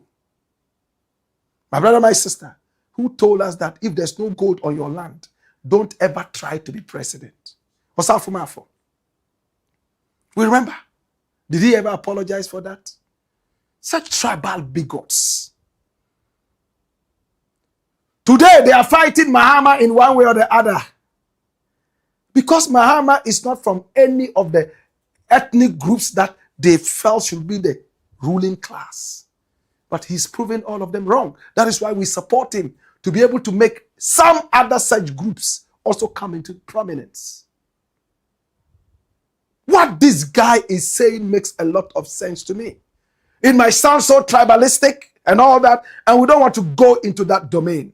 We don't want South Africa to be on the brink of tribal war. No. The Indabeles are there. The Tongas are there. And much more. My brother, my sister, if today they decide to fight tribal war, the white man would only sit back and laugh. And just take them in one block and recolonize them. But the guy has made sense. This idiot is going around asking for donations. He's put out his bank accounts. People are donating money. Other xenophobes. He's even been given a car. And he holds that ugly stick, going around beating people for nothing.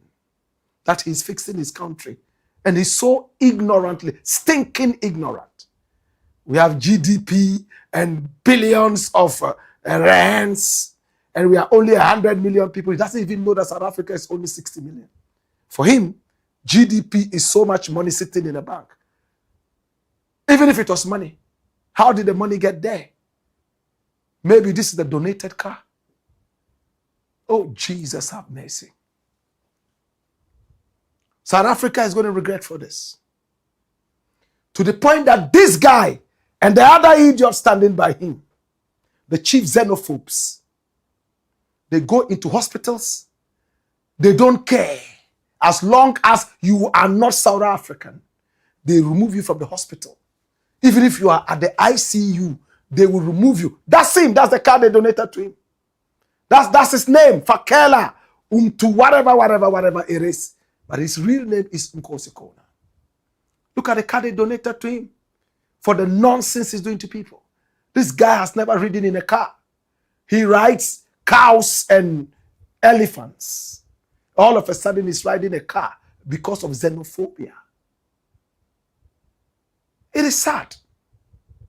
Let this man make a few million rands. He's going to leave the Zulu society and go look for a beautiful house in Joburg and hide there in the white communities. He's better than his people.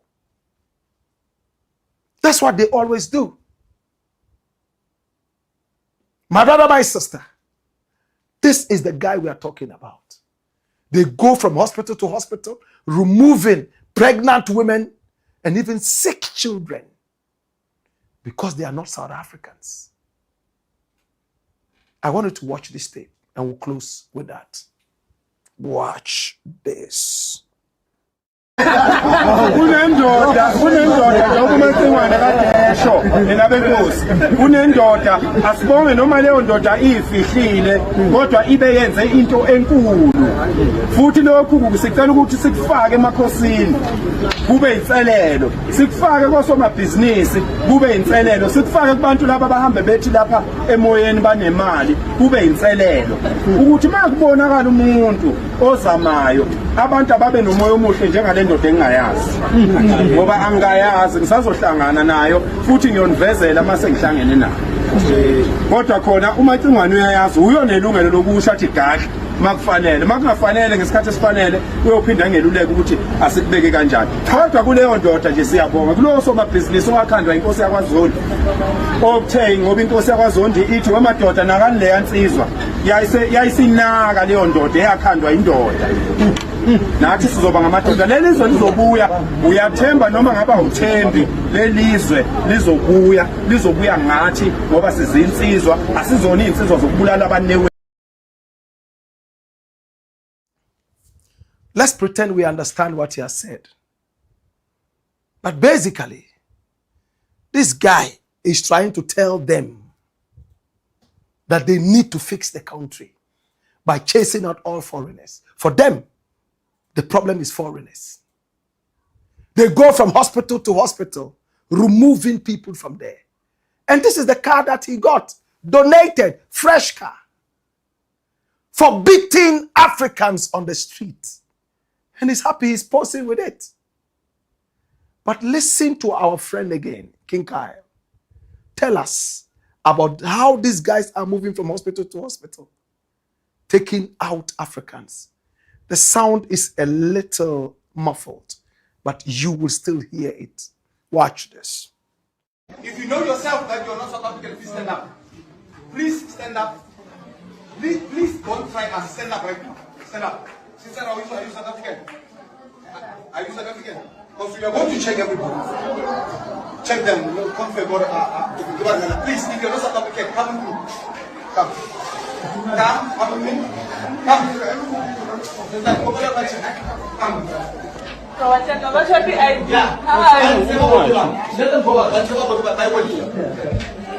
You guys are not South African. Go out. You can go to Unjani, Block P there, or Ubutila Hospital. Go. Hey, fast. Because Zimbabwe, you run fast and go to the border.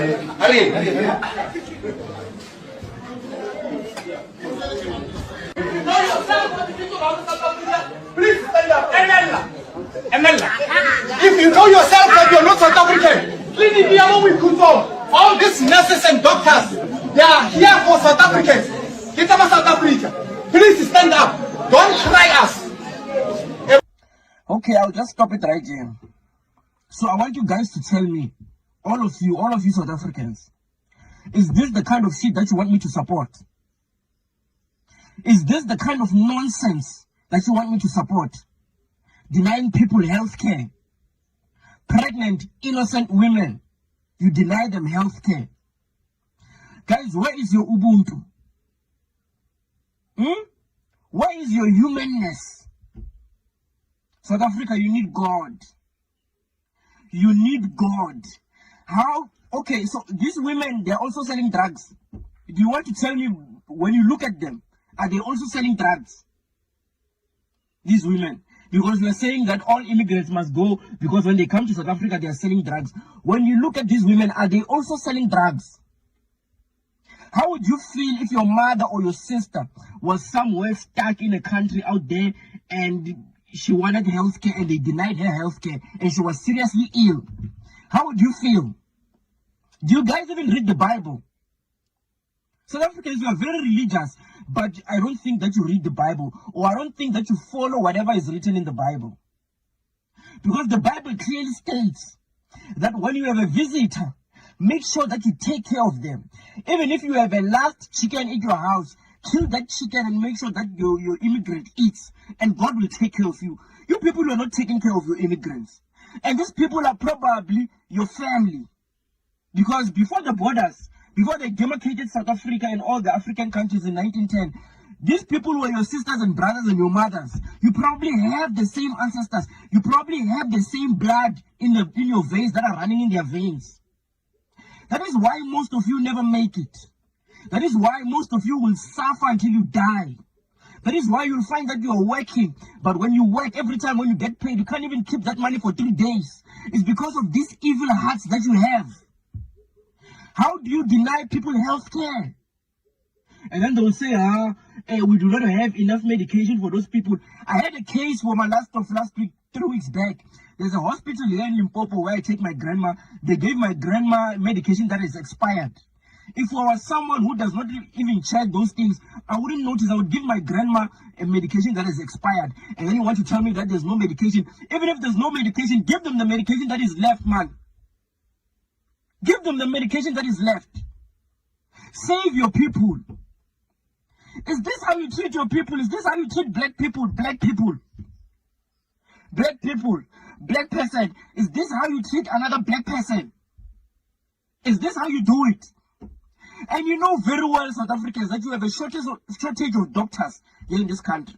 You don't even have doctors that come from South Africa.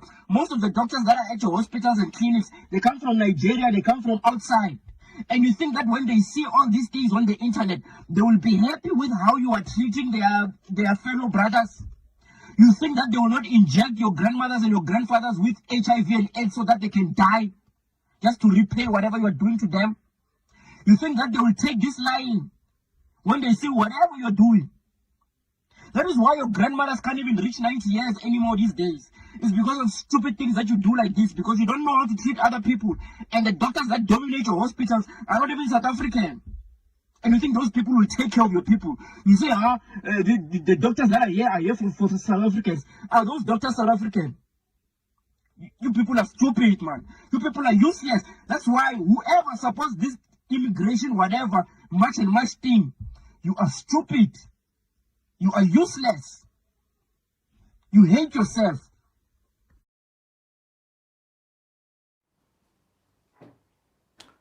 This is King Kyle speaking raw language to his fellow South Africans. He's also been involved in this, but he has always had a certain stance. Illegal immigrants. But the best way is not to go on the streets and chase people out. Is to push the authorities to do their work. This is him, raw. The guy on the streets has been given a car. He has been given money for chasing Africans on the streets.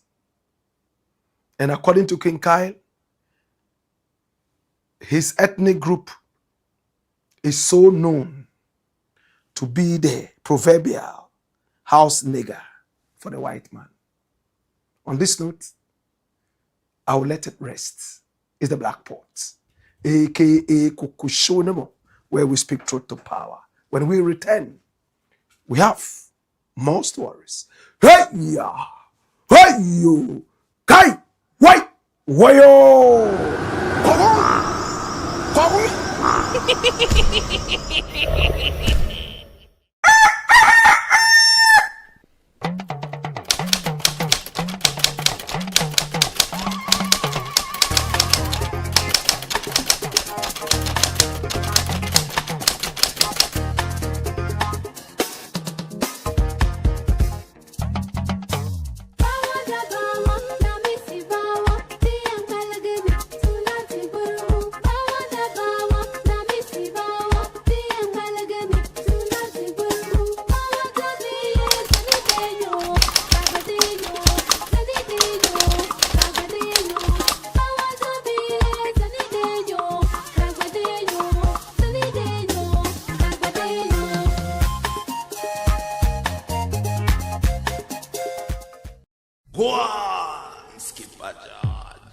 Black Pot. Kukushonemo. It's the Black Pot, aka Kukushonemo, where we speak truth to power. Now, here we don't criticize, but if we must, it will only be on one condition: to build and not to destroy. That is why we keep saying we are in the service of God and country. Our numbers are scrolling on the screen. Pick up the numbers and do business with us. Maybe you have a story you want us to follow up on. We are more than just excited to do that. Above all, my brother, my sister, hey, recommend us to family and friends. Like the show, click on the like button, and subscribe to the channel. It's the Blakk Pot, aka Kukushonamo. Let me say thank you so much to our sponsors. Thank you so much to Tesori Doriente. Turn every single shower into a royal experience with Tesori Doriente. Thank you so much also to Millennium Insurance. Hey, there's no insurance like Millennium Insurance. Your trustworthy partner is the Blakk Pot, aka Kukushonamo, where we speak truth to power. Story number 5. Watch this. EOCO rejects crying Chairman WONTUMI'S plea deal. I chanced upon a story, yes, from one of the trusted news sites in Ghana. Yes, a story from Ghana Web. That's it. And it says, Exim Bank case. Sources say WONTUMI went seeking to pay alleged fraud amount. Journalists. And when you read, it says, Chairman WONTUMI, others accused of obtaining 14.3 million Ghana cedis from Exim Bank by false pretenses. Dash it away. My brother, over 14 million Ghana cedis. The Ashanti regional chairman of the MPP, the man who at the time had his own empire and frightened Otumfuo to the point that he sent his regents to go and bring him by the ear. And if they failed by the ear, probably by the nose. He feigned sickness, as he always does. At the end of the day, they took a sheep and a bottle of schnapps from him and forgave him to continue with his buffoonery.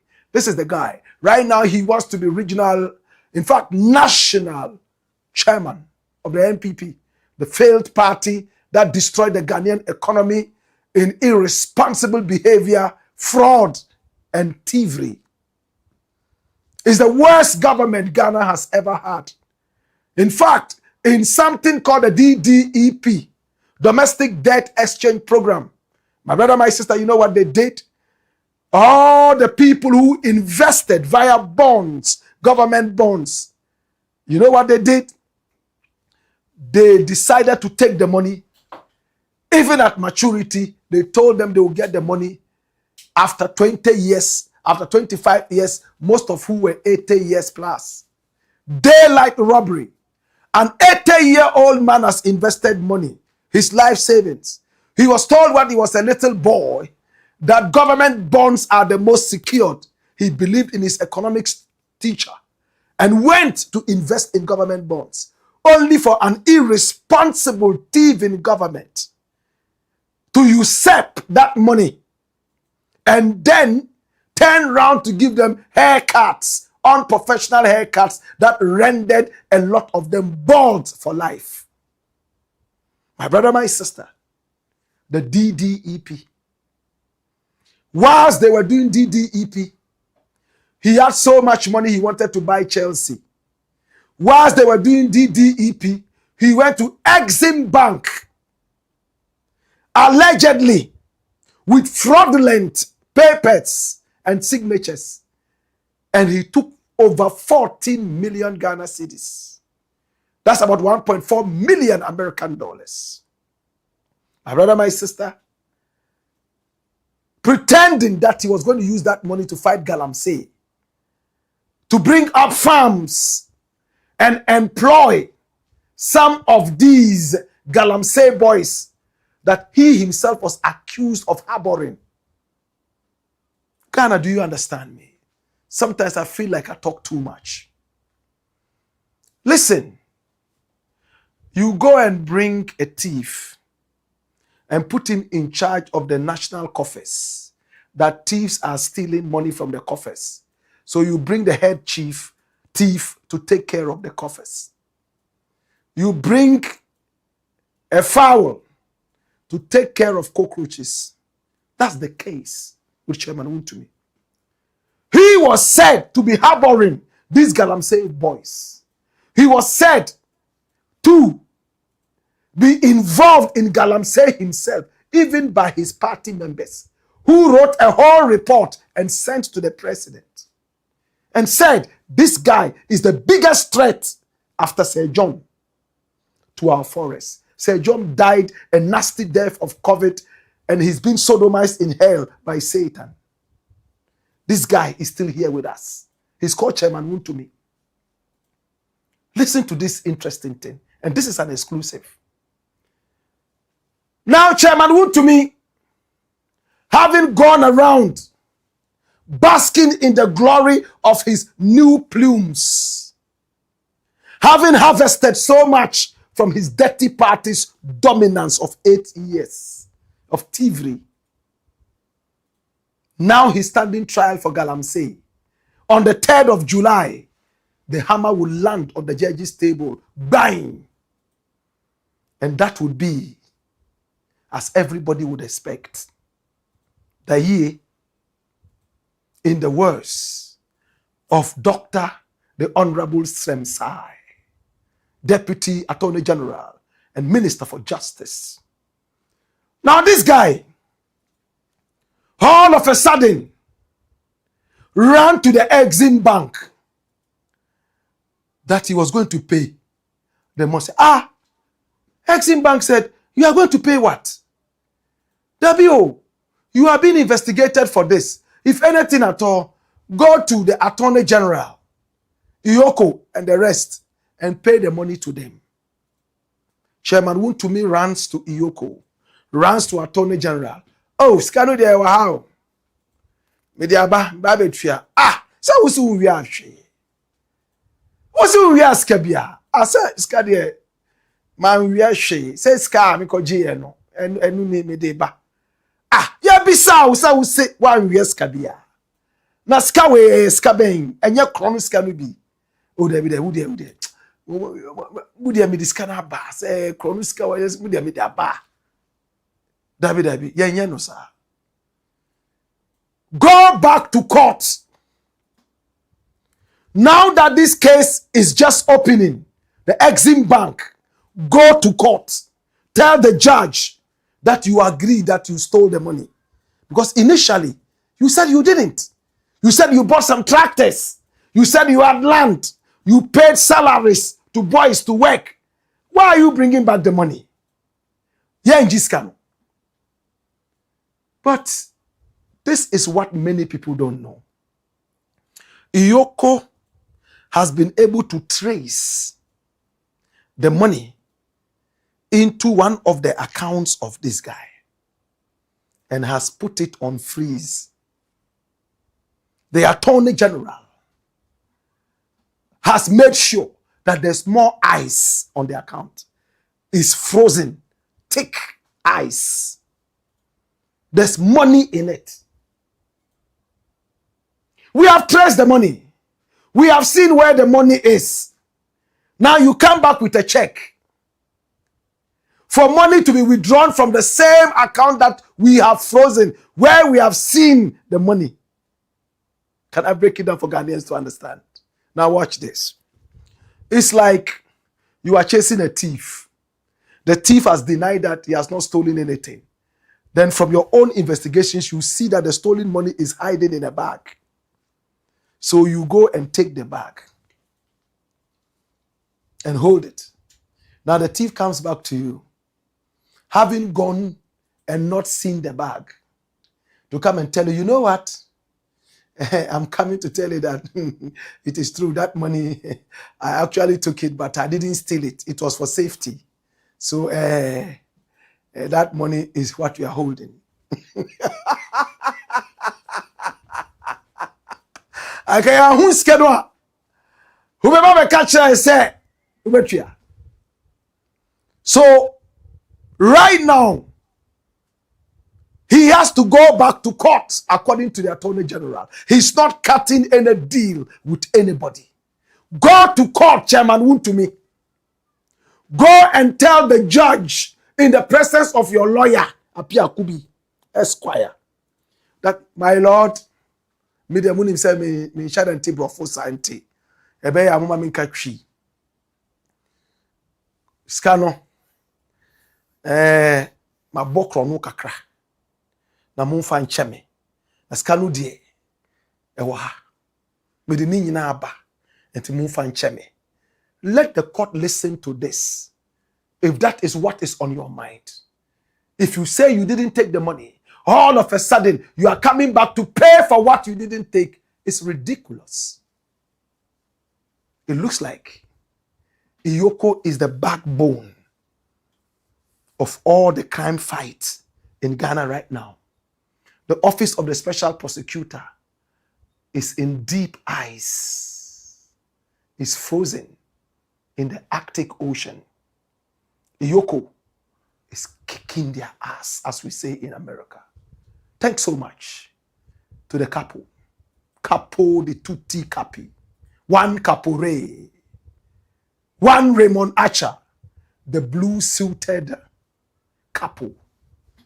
And thanks so much to the Zwarungu boy, one Dominic Akuritinga Ayeni, the Stanford lawyer, also blue-suited. My brother, my sister, this is the cigar-chomping Zwarungu boy. To Chairman Wontumi, Kwabena Enkwibo Siakon.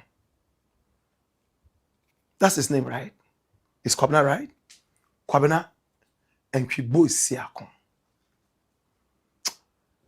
But also, me bon pa ema se ukoba yen sisa yesu ban kakra. Power eba ko. Enti yenya power no a yemfa. How do we say worship? Tree. How do you say worship? Yeah. Debbie. It's praise. Don't give me words that I'm talking about worship. Yem fan sum. God. Yem fan sum nipa. Yenya power no. I was say yen kai na yen hu say. Power bet to me akobium. Ati power kakra benya no yen fam sum nipa. Na power no ko a nipa no be kai say. Ye the power no esumom. After all, the power is all about the people. It's the black pot. AKA Kokoshonomo. And here we speak truth to power. Story number 6. And this is the final story. Watch this. Twerking. Ex-Convict HAJIA for real in trouble again. Twerking. Ex-Convict HAJIA for real in trouble again. Who is HAJIA for real? This beautiful lady. She was born and bred in Tamale. Her name is Mona Montraj. Mona Montraj. She's born to a Dagomba woman and a Lebanese father. Her father, though Lebanese, speaks Dagbani better than me and better than you. In fact, in Tamale, many couldn't pronounce Montraj. They simply called him Muchacho. In fact, that is his nickname, Muchacho. I win. My brother, my sister, this is Mona Montraj, a.k.a. HAJIA for real. Now, HAJIA for real is this pretty lady. She got a baby for a guy called Man Love. Sometimes they also call him Love Man. My brother, my sister, a beautiful daughter called Naila. From when HAJIA for real met this guy called Love Man or Man Love, she came into the limelight she became a socialite by the kind courtesy of the guy called Man Love. He's called Latif Allison, aka Man Love. The guy is a businessman in America. He has so much money, and together they flaunted the world on social media. He pushed money into HAJIA for real. The music, the everything. She came into the limelight, flaunting money on social media. She got pregnant for him. Bam, she had a child, a beautiful daughter by name Naila. They broke apart after about 5 years of a relationship. And the man granted interviews and said that it was due to personal differences. But together, they have agreed amicably to take care of their own daughter. And you will get to know why I'm going that way pretty soon. Then HAJIA for real probably was not able to maintain the high standards, financial high standards set by Man Love or Love Man, real name Latif Allison, and decided to go into Sakawa. Decided to go into romance scam. And look at her. She's pretty. She's the dream of so many men. Many said she went for some surgery journeys and all that. I don't have proof, so I don't eat into that. This is her. She's always been pretty. This is HAJIA for real. Then she was arrested in Pennsylvania. Today, as we talk, HAJIA for real is in the list of the West of the West. West of the West. My brother, my sister, list of the American immigration system. And there she is. There are other Ghanaians in there, a number of them. The worst criminals in America that are supposed to be deported or removed from America or have been removed. Her name just came out again to say that these are criminals America doesn't want to see. They are not just criminals. West of the West. Serious. My brother, my sister. So I decided to find out what it means to say west of the worst. West of the worst. Come here. Watch this. Run the dossier.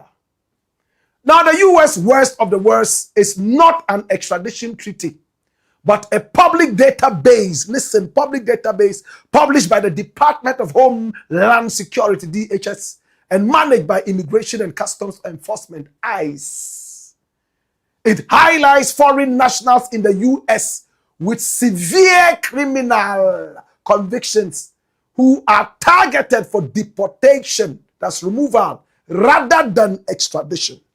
Extradition is when the two nations agree that, oh, this person might not have done anything bad in your country, but in our country, they have done something bad. Bring them home. That's extradition. This is deportation, removal. They've committed the crimes there. Created as an enforcement and transparency initiative, the electronic database publishes the names, photographs, and conviction histories of non-citizens who have been arrested by immigration authorities. Immigration process where a host country expels a foreign national back to their home country, usually due to a violation of immigration laws, unlawful presence, or for being a threat to public safety. The West of the West list falls strictly under this deportation category. Dash it away. Did you see that? West of the worst.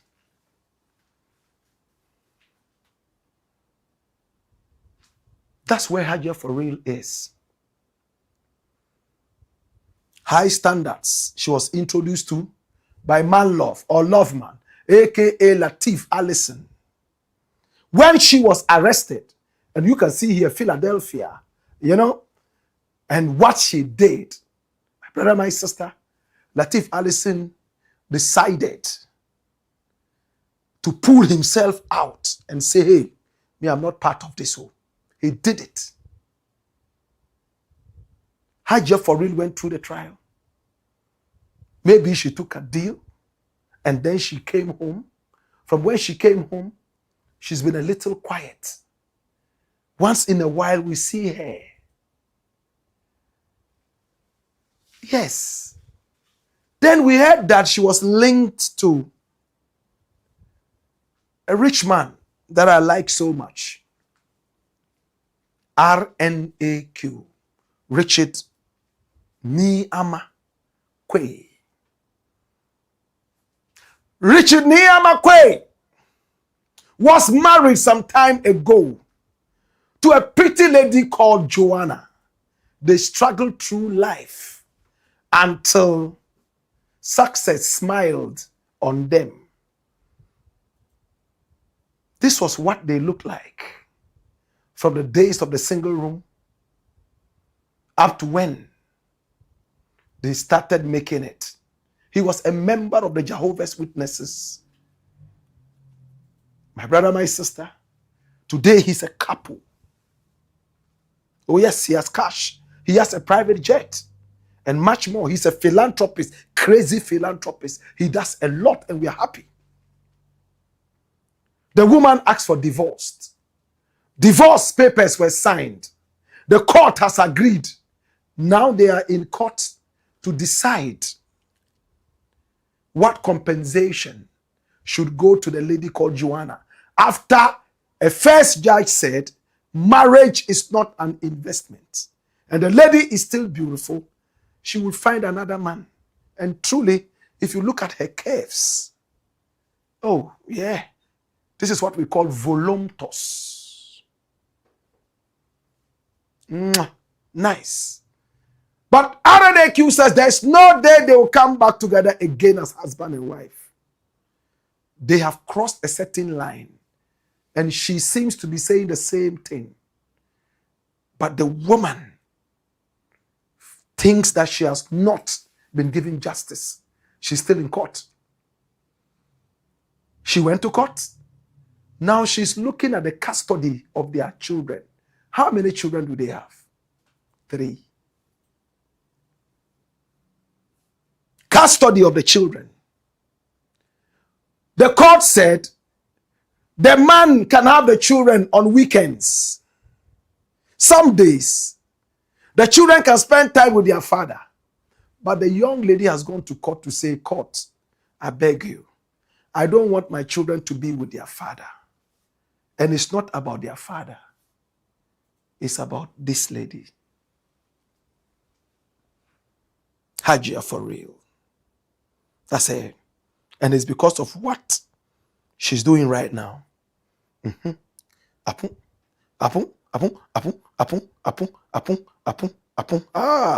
Dodo. Twerking. This is an ex-convict on the list of the West criminals. She's about to twerk. I know she will twerk. Don't worry. She's just preparing to twerk. Oh, okay. Turn around. Turn around. Turn around, baby. Turn around. Turn around, baby. Abba.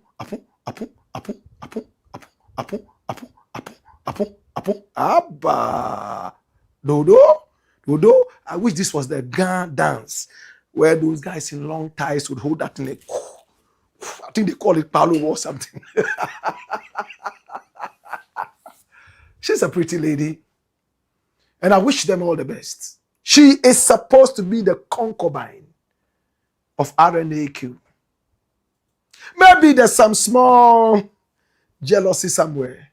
Me and my husband work for the money, and this one all of a sudden with BBL, ex-convict, the twerking ex-convict, has come to take over our hard work. I'll collect everything. Even if I don't want, I go burn them.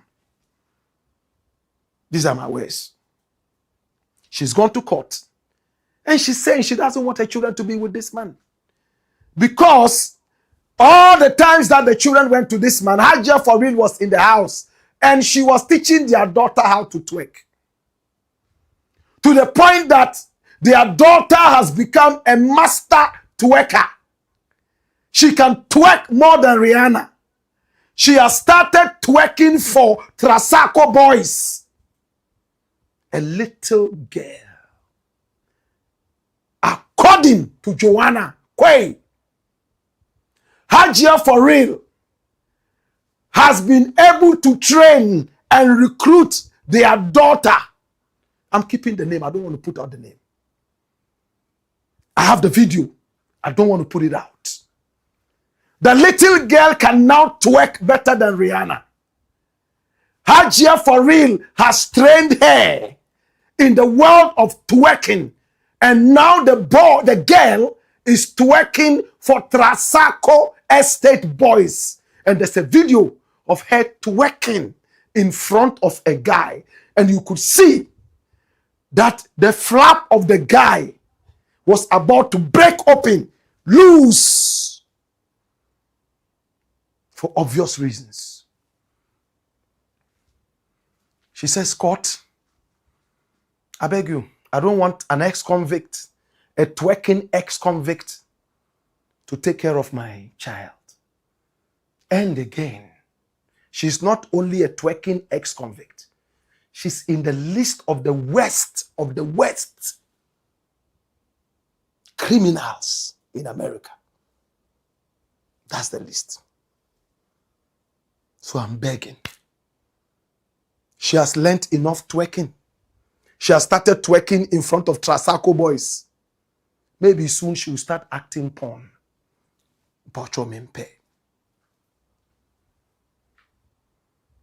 That is what is in court right now. According to her, Joanna, she called her ex-husband and showed the video to him, and he himself said, "Oh, no. And her problem is that her ex-husband has no time. He's busy schedules. So when the children go home, it is HAJIA for real who videotapes them with her and teaches them twerking.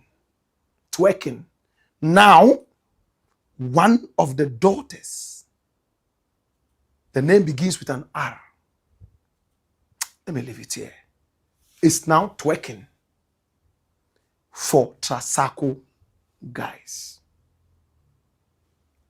It looks like HAJIA for real's skeletons will never set her free. There's one thing you do in life, and it takes the grace of God to escape from the shadows of those things. I want to believe HAJIA for real will change. Maybe she has changed. The shame that she brought to her family by the so-called romance scam is enough.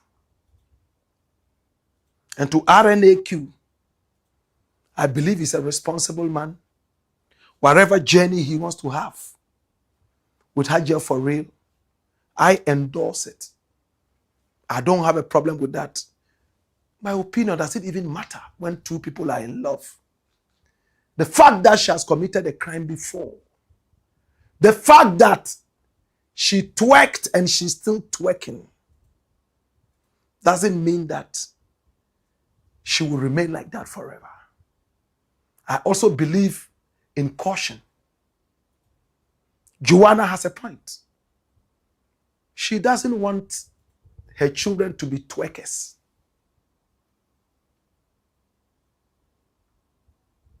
What do you think? Is the Blakk Pot, aka Kukushunemo. And here we speak truth to power. I want to say thank you. I want to say I appreciate you. I love you. We apologize one more time for our inability to bring you stories yesterday. It was because of the rain that caused power to go off. Thank God power has been restored. And we want to also apologize for the false start today. It was due to a technical difficulty.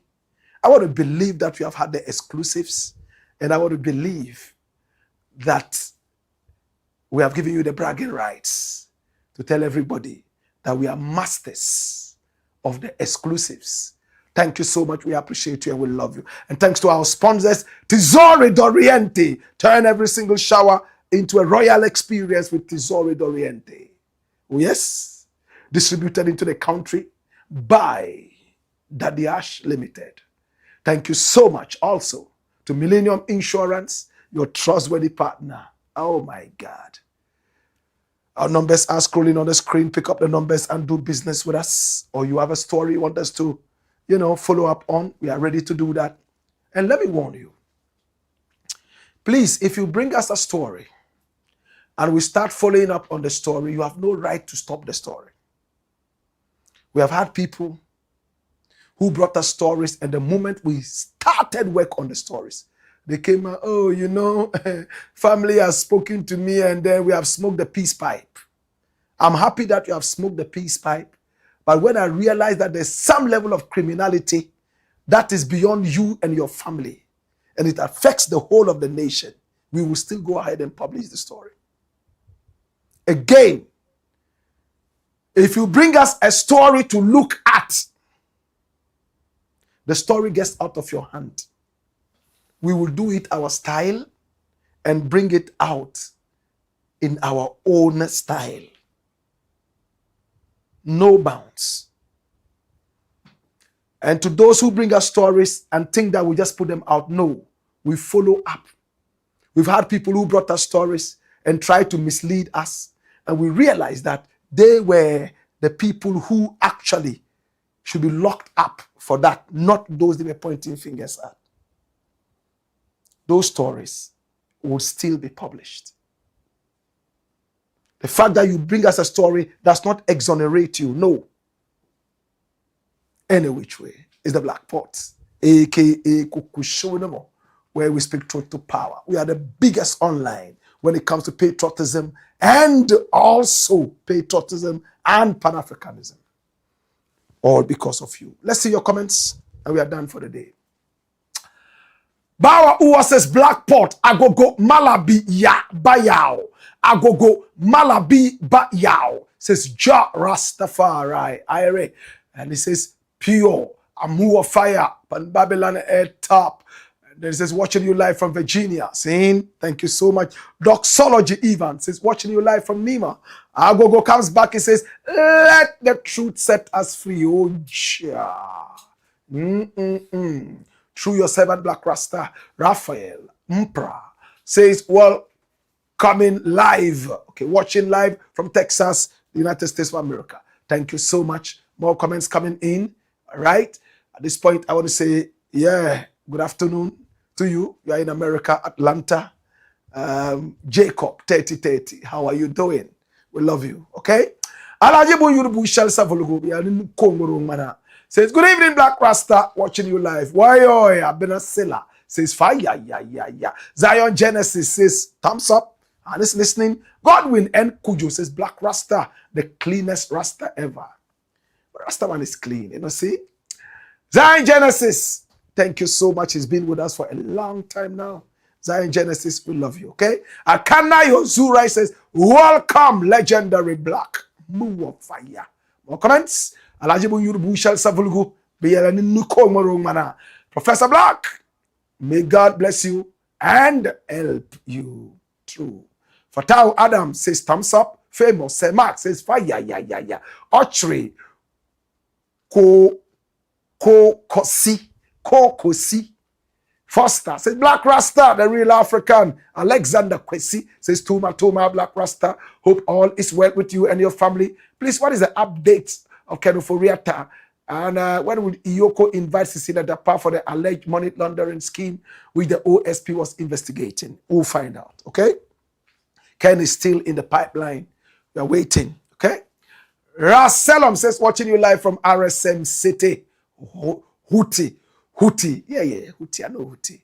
Angloga, thank you so much. Fatao Adam says, good evening, Black Rasta, more fire. Osai Bedu says, come here. The Black Pot, aka Kukusho Demo. Bad Jad says, good evening, Black Rasta. Avocat Clement says, because law enforcement is not working in Ghana, corruption is high in Ghana. When they are outside Ghana, they don't rich politicians or chiefs who will call to release them. Because, okay, I understand. Corruption is in Ghana. And when they're outside Ghana, they can't call influential people to beg for them. All right? So they have to, stick to the thing. So we have to work and make sure that things are okay. Thank you so much, Clement. Wani Boy says, good evening, Black Rasta. Welcome back again. Thank you. Emmanuel Ania says, Black, we are exactly on time today. We try to be. Yesterday we were on time. But see what happened to us. We're good. We're good. How do Isaka says, one love, peace, our land, Ghana. Nathan says, we welcome everyone to the house. Samuel, Eo Sunday Adedekun says, so does it mean the Ghana prisons are made for only the petty thieves and not the politives? NBC. Well, just watch out. Just watch out. Those of you who said it won't happen, just watch out. All I can say is Daye. Emmanuel Ania says HAJIA for real shouldn't be allowed at any important gathering or events. She hasn't changed just like her granda. So I was shocked VGMA gave her the platform to present an award. Okay. Samale O Sunday Adedekun says, I really miss the palatable soup from the Black Pot as I busy journey through the Caribbeans. I love you, Black. I love you, Samuel. Yeah. Oh, so you're in the Caribbean. We are celebrating Ghana Caribbean Week in Ghana. Which part of the Caribbean, though? Kofi Azuma says, hi. My brother Black Rasta, how are you doing today? Welcome back. Thank you so much. I'm doing good. We appreciate you. How about you? More comments coming in. All right. And we have Henry Atia says, welcome, Black. I hope all is well with you. Emmanuel Ania says, I really love HAJIA for real. But if Ghana was a serious country, she shouldn't have been allowed to present an award. And they just ended TGMA. Ali Salfo says, good evening. Kofi Azuma says, make sure you all watching this live stream right now with the one and only Black Rasta. Click on the like button and subscribe and donate to the channel. Henry Atia says, watching live from Bolgatanga. Kofi Azuma comes back to say, call all your friends and family members to tell everyone, one and all, that Black Rasta is back with nothing but the truth. Henry Atia says, good evening to the good people of Bolgatanga. And Sky Nimako says, truth to power. Emmanuel Ania says, so, will all these alleged criminals ever be jailed? I still can't think far. This is getting to 2 years and none of them is behind bars. It's because they have powerful lawyers. But they say every dog has his day. Henry Atia says, fire, yeah. Kofi Azuma says, share the live stream right now and call on all your friends. Yes, to be part of this. The champion Black Rasta is here. Henry Atia says, for NPP, never again. Sky Nimako says, plaster to disaster. Kofi Azuma says, greetings to all my brethren, the young brother Kevin Taylor, Free Mind, Johnny Hughes, Woody Maya, and that big time DJ Kimo in Bolgatanga. And he says, shout out to all my brothers and sisters in Bolga and Bongo with much love. I was in Bongo Swine at the dog market last week. Oh my God, we had a good time. I said, Black Rasta, I'll be back soon. I need to share this live stream with family members and friends. Thank you so much. We appreciate you. Emmanuel Ania says, Black, if you are still cool with HAJIA for it, kindly advise her to embark on anti-fraud campaign tours and such things. The bad controversies surrounding her are just too much. It's a good idea. But will she do it? Let's see. Rasalom says, true. We are only stubborn in our country, Ghana. Benazu says it's time. Benazu says he's watching live from Amsterdam.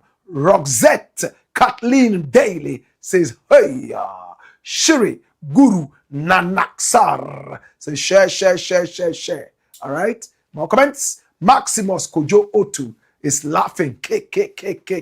Awingur Kinab Bugur says, be clear.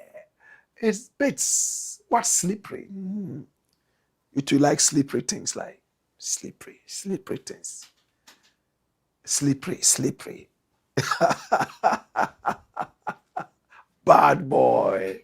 Bright Mackenzie says, it is unfortunate how we let the culprits of the hook. We are indeed not serious as a country in retrieving stolen monies. Awingur Kinab Bugur says, very wicked world. Just watch this. Marshall Williams is laughing like a mad rich man. Avocat Clement says, how much was then given to his office that he can steal all the monies from? The source of fraud might have been more diverse than just in Ghana. They have to investigate it deeper. Your eyes are, you know things. Ras Okokofi Sudmun says, come here, watch this. Shiriguru Nanaksar says, his watch collection alone is almost $1 million. You know it. I hope you understand. You get it? If you don't get it, forget about it. Shiri Guru Nanaksar says his watch collection is worth $1 million. Nigeria say dollars. Wisdom. Tamaklu says, come here. Benazu says, tell me more.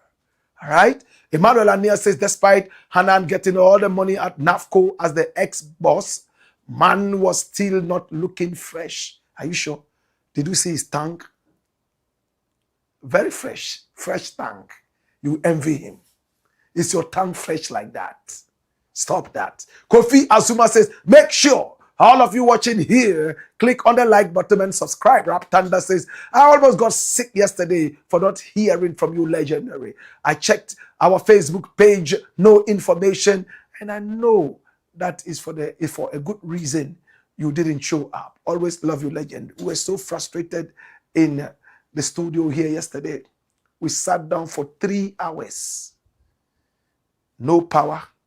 Anytime I wanted to move, I would say, we just will move out and the power will come. I had to call electricity. And then the message came out that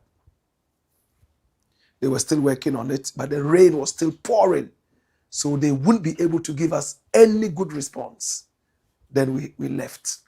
And on our way home, oh my God, we saw the reality. Anyway, Ameto Michael says, hey, our country or nothing. And Kofi Azuma says, everyone watching here, click on the like button and subscribe to the channel.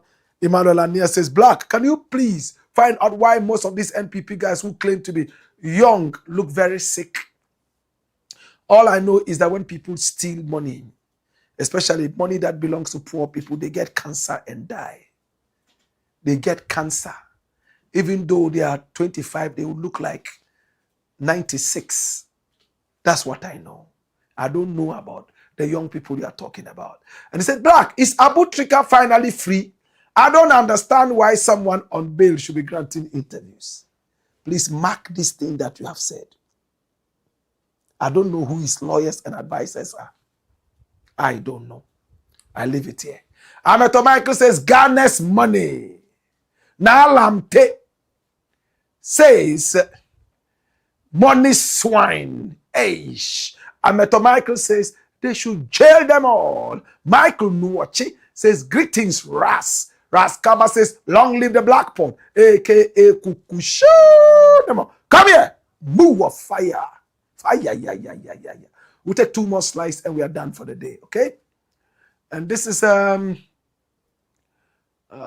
can't see the name. Says, good evening, Black Rasta, more fire. Blissa Bound says, legendary Professor Blakk, Awingur, Kinap, Bugur. Says, hey, Black Rasta, you are an expert in what? Don't say what you want to say. Expert in that. Expert in what? Be careful. Abraham Apo Cosmos says 100%. Haj Sami Rahim says, I have never seen a journalist like you before. All my entire life. Keep up the good work. Salute of patriotism. Why somebody saying that? He likes the journalism and the style. Somebody to is saying that expert in what? What are you trying to say? Yakubu Gobi says, good evening, Black Rasta. May Allah bless and guide you. I'm more fire. Well, last slide, and we are done for the day. Hania Donani says, good evening, Black Rasta more fire. Bernard Setmenu says, you guys have to build dams up. Yeah, I wanted to say something, but let me not say. My brother, you've made a point. Thank you so much. We appreciate you. Michael Nuwachi says, we are naturally a dirty people. Fafa Konu says, what a lecture. Thank you.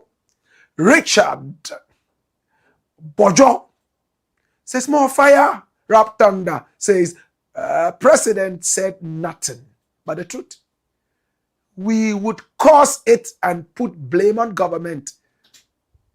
Change starts within us and with us. God bless you, legendary. Samuel Afari says, Blakk, I don't agree with the president because he's in charge and can make laws to fix it. Yeah, that's what he's doing.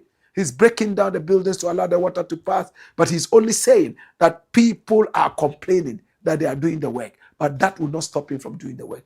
And I have given suggestions. Hey, sachet water should be banned. Let's all get the dispenser in our homes. And if we are going on journeys, we could have that in water bottles.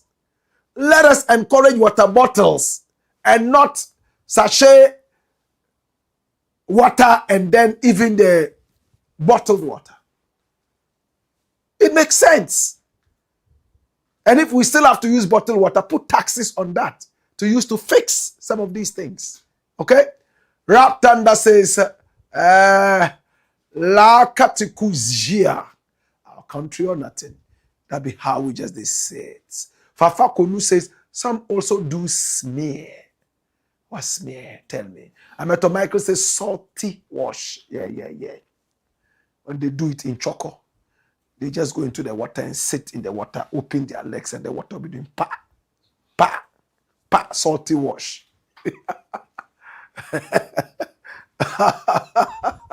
Oh yes. Obinfu Frankie says, agree, they for hell. Viva Boak says, thank you, Thunder. And then Bernard Semenu says, apartheid was supposed to make them hard workers, not lazy people. We have a lot of lazy people here too. Yeah? Where? In Ghana? Of course, they are there. All right, at this point, I want to say thank you so much. I appreciate you and I love you. It's been the Black Pot, a.k.a. Kukushonemo, where we speak truth to power. We catch you again tomorrow, same time, 6 p.m. Until such time when I back up again, job bless, no less, no stress.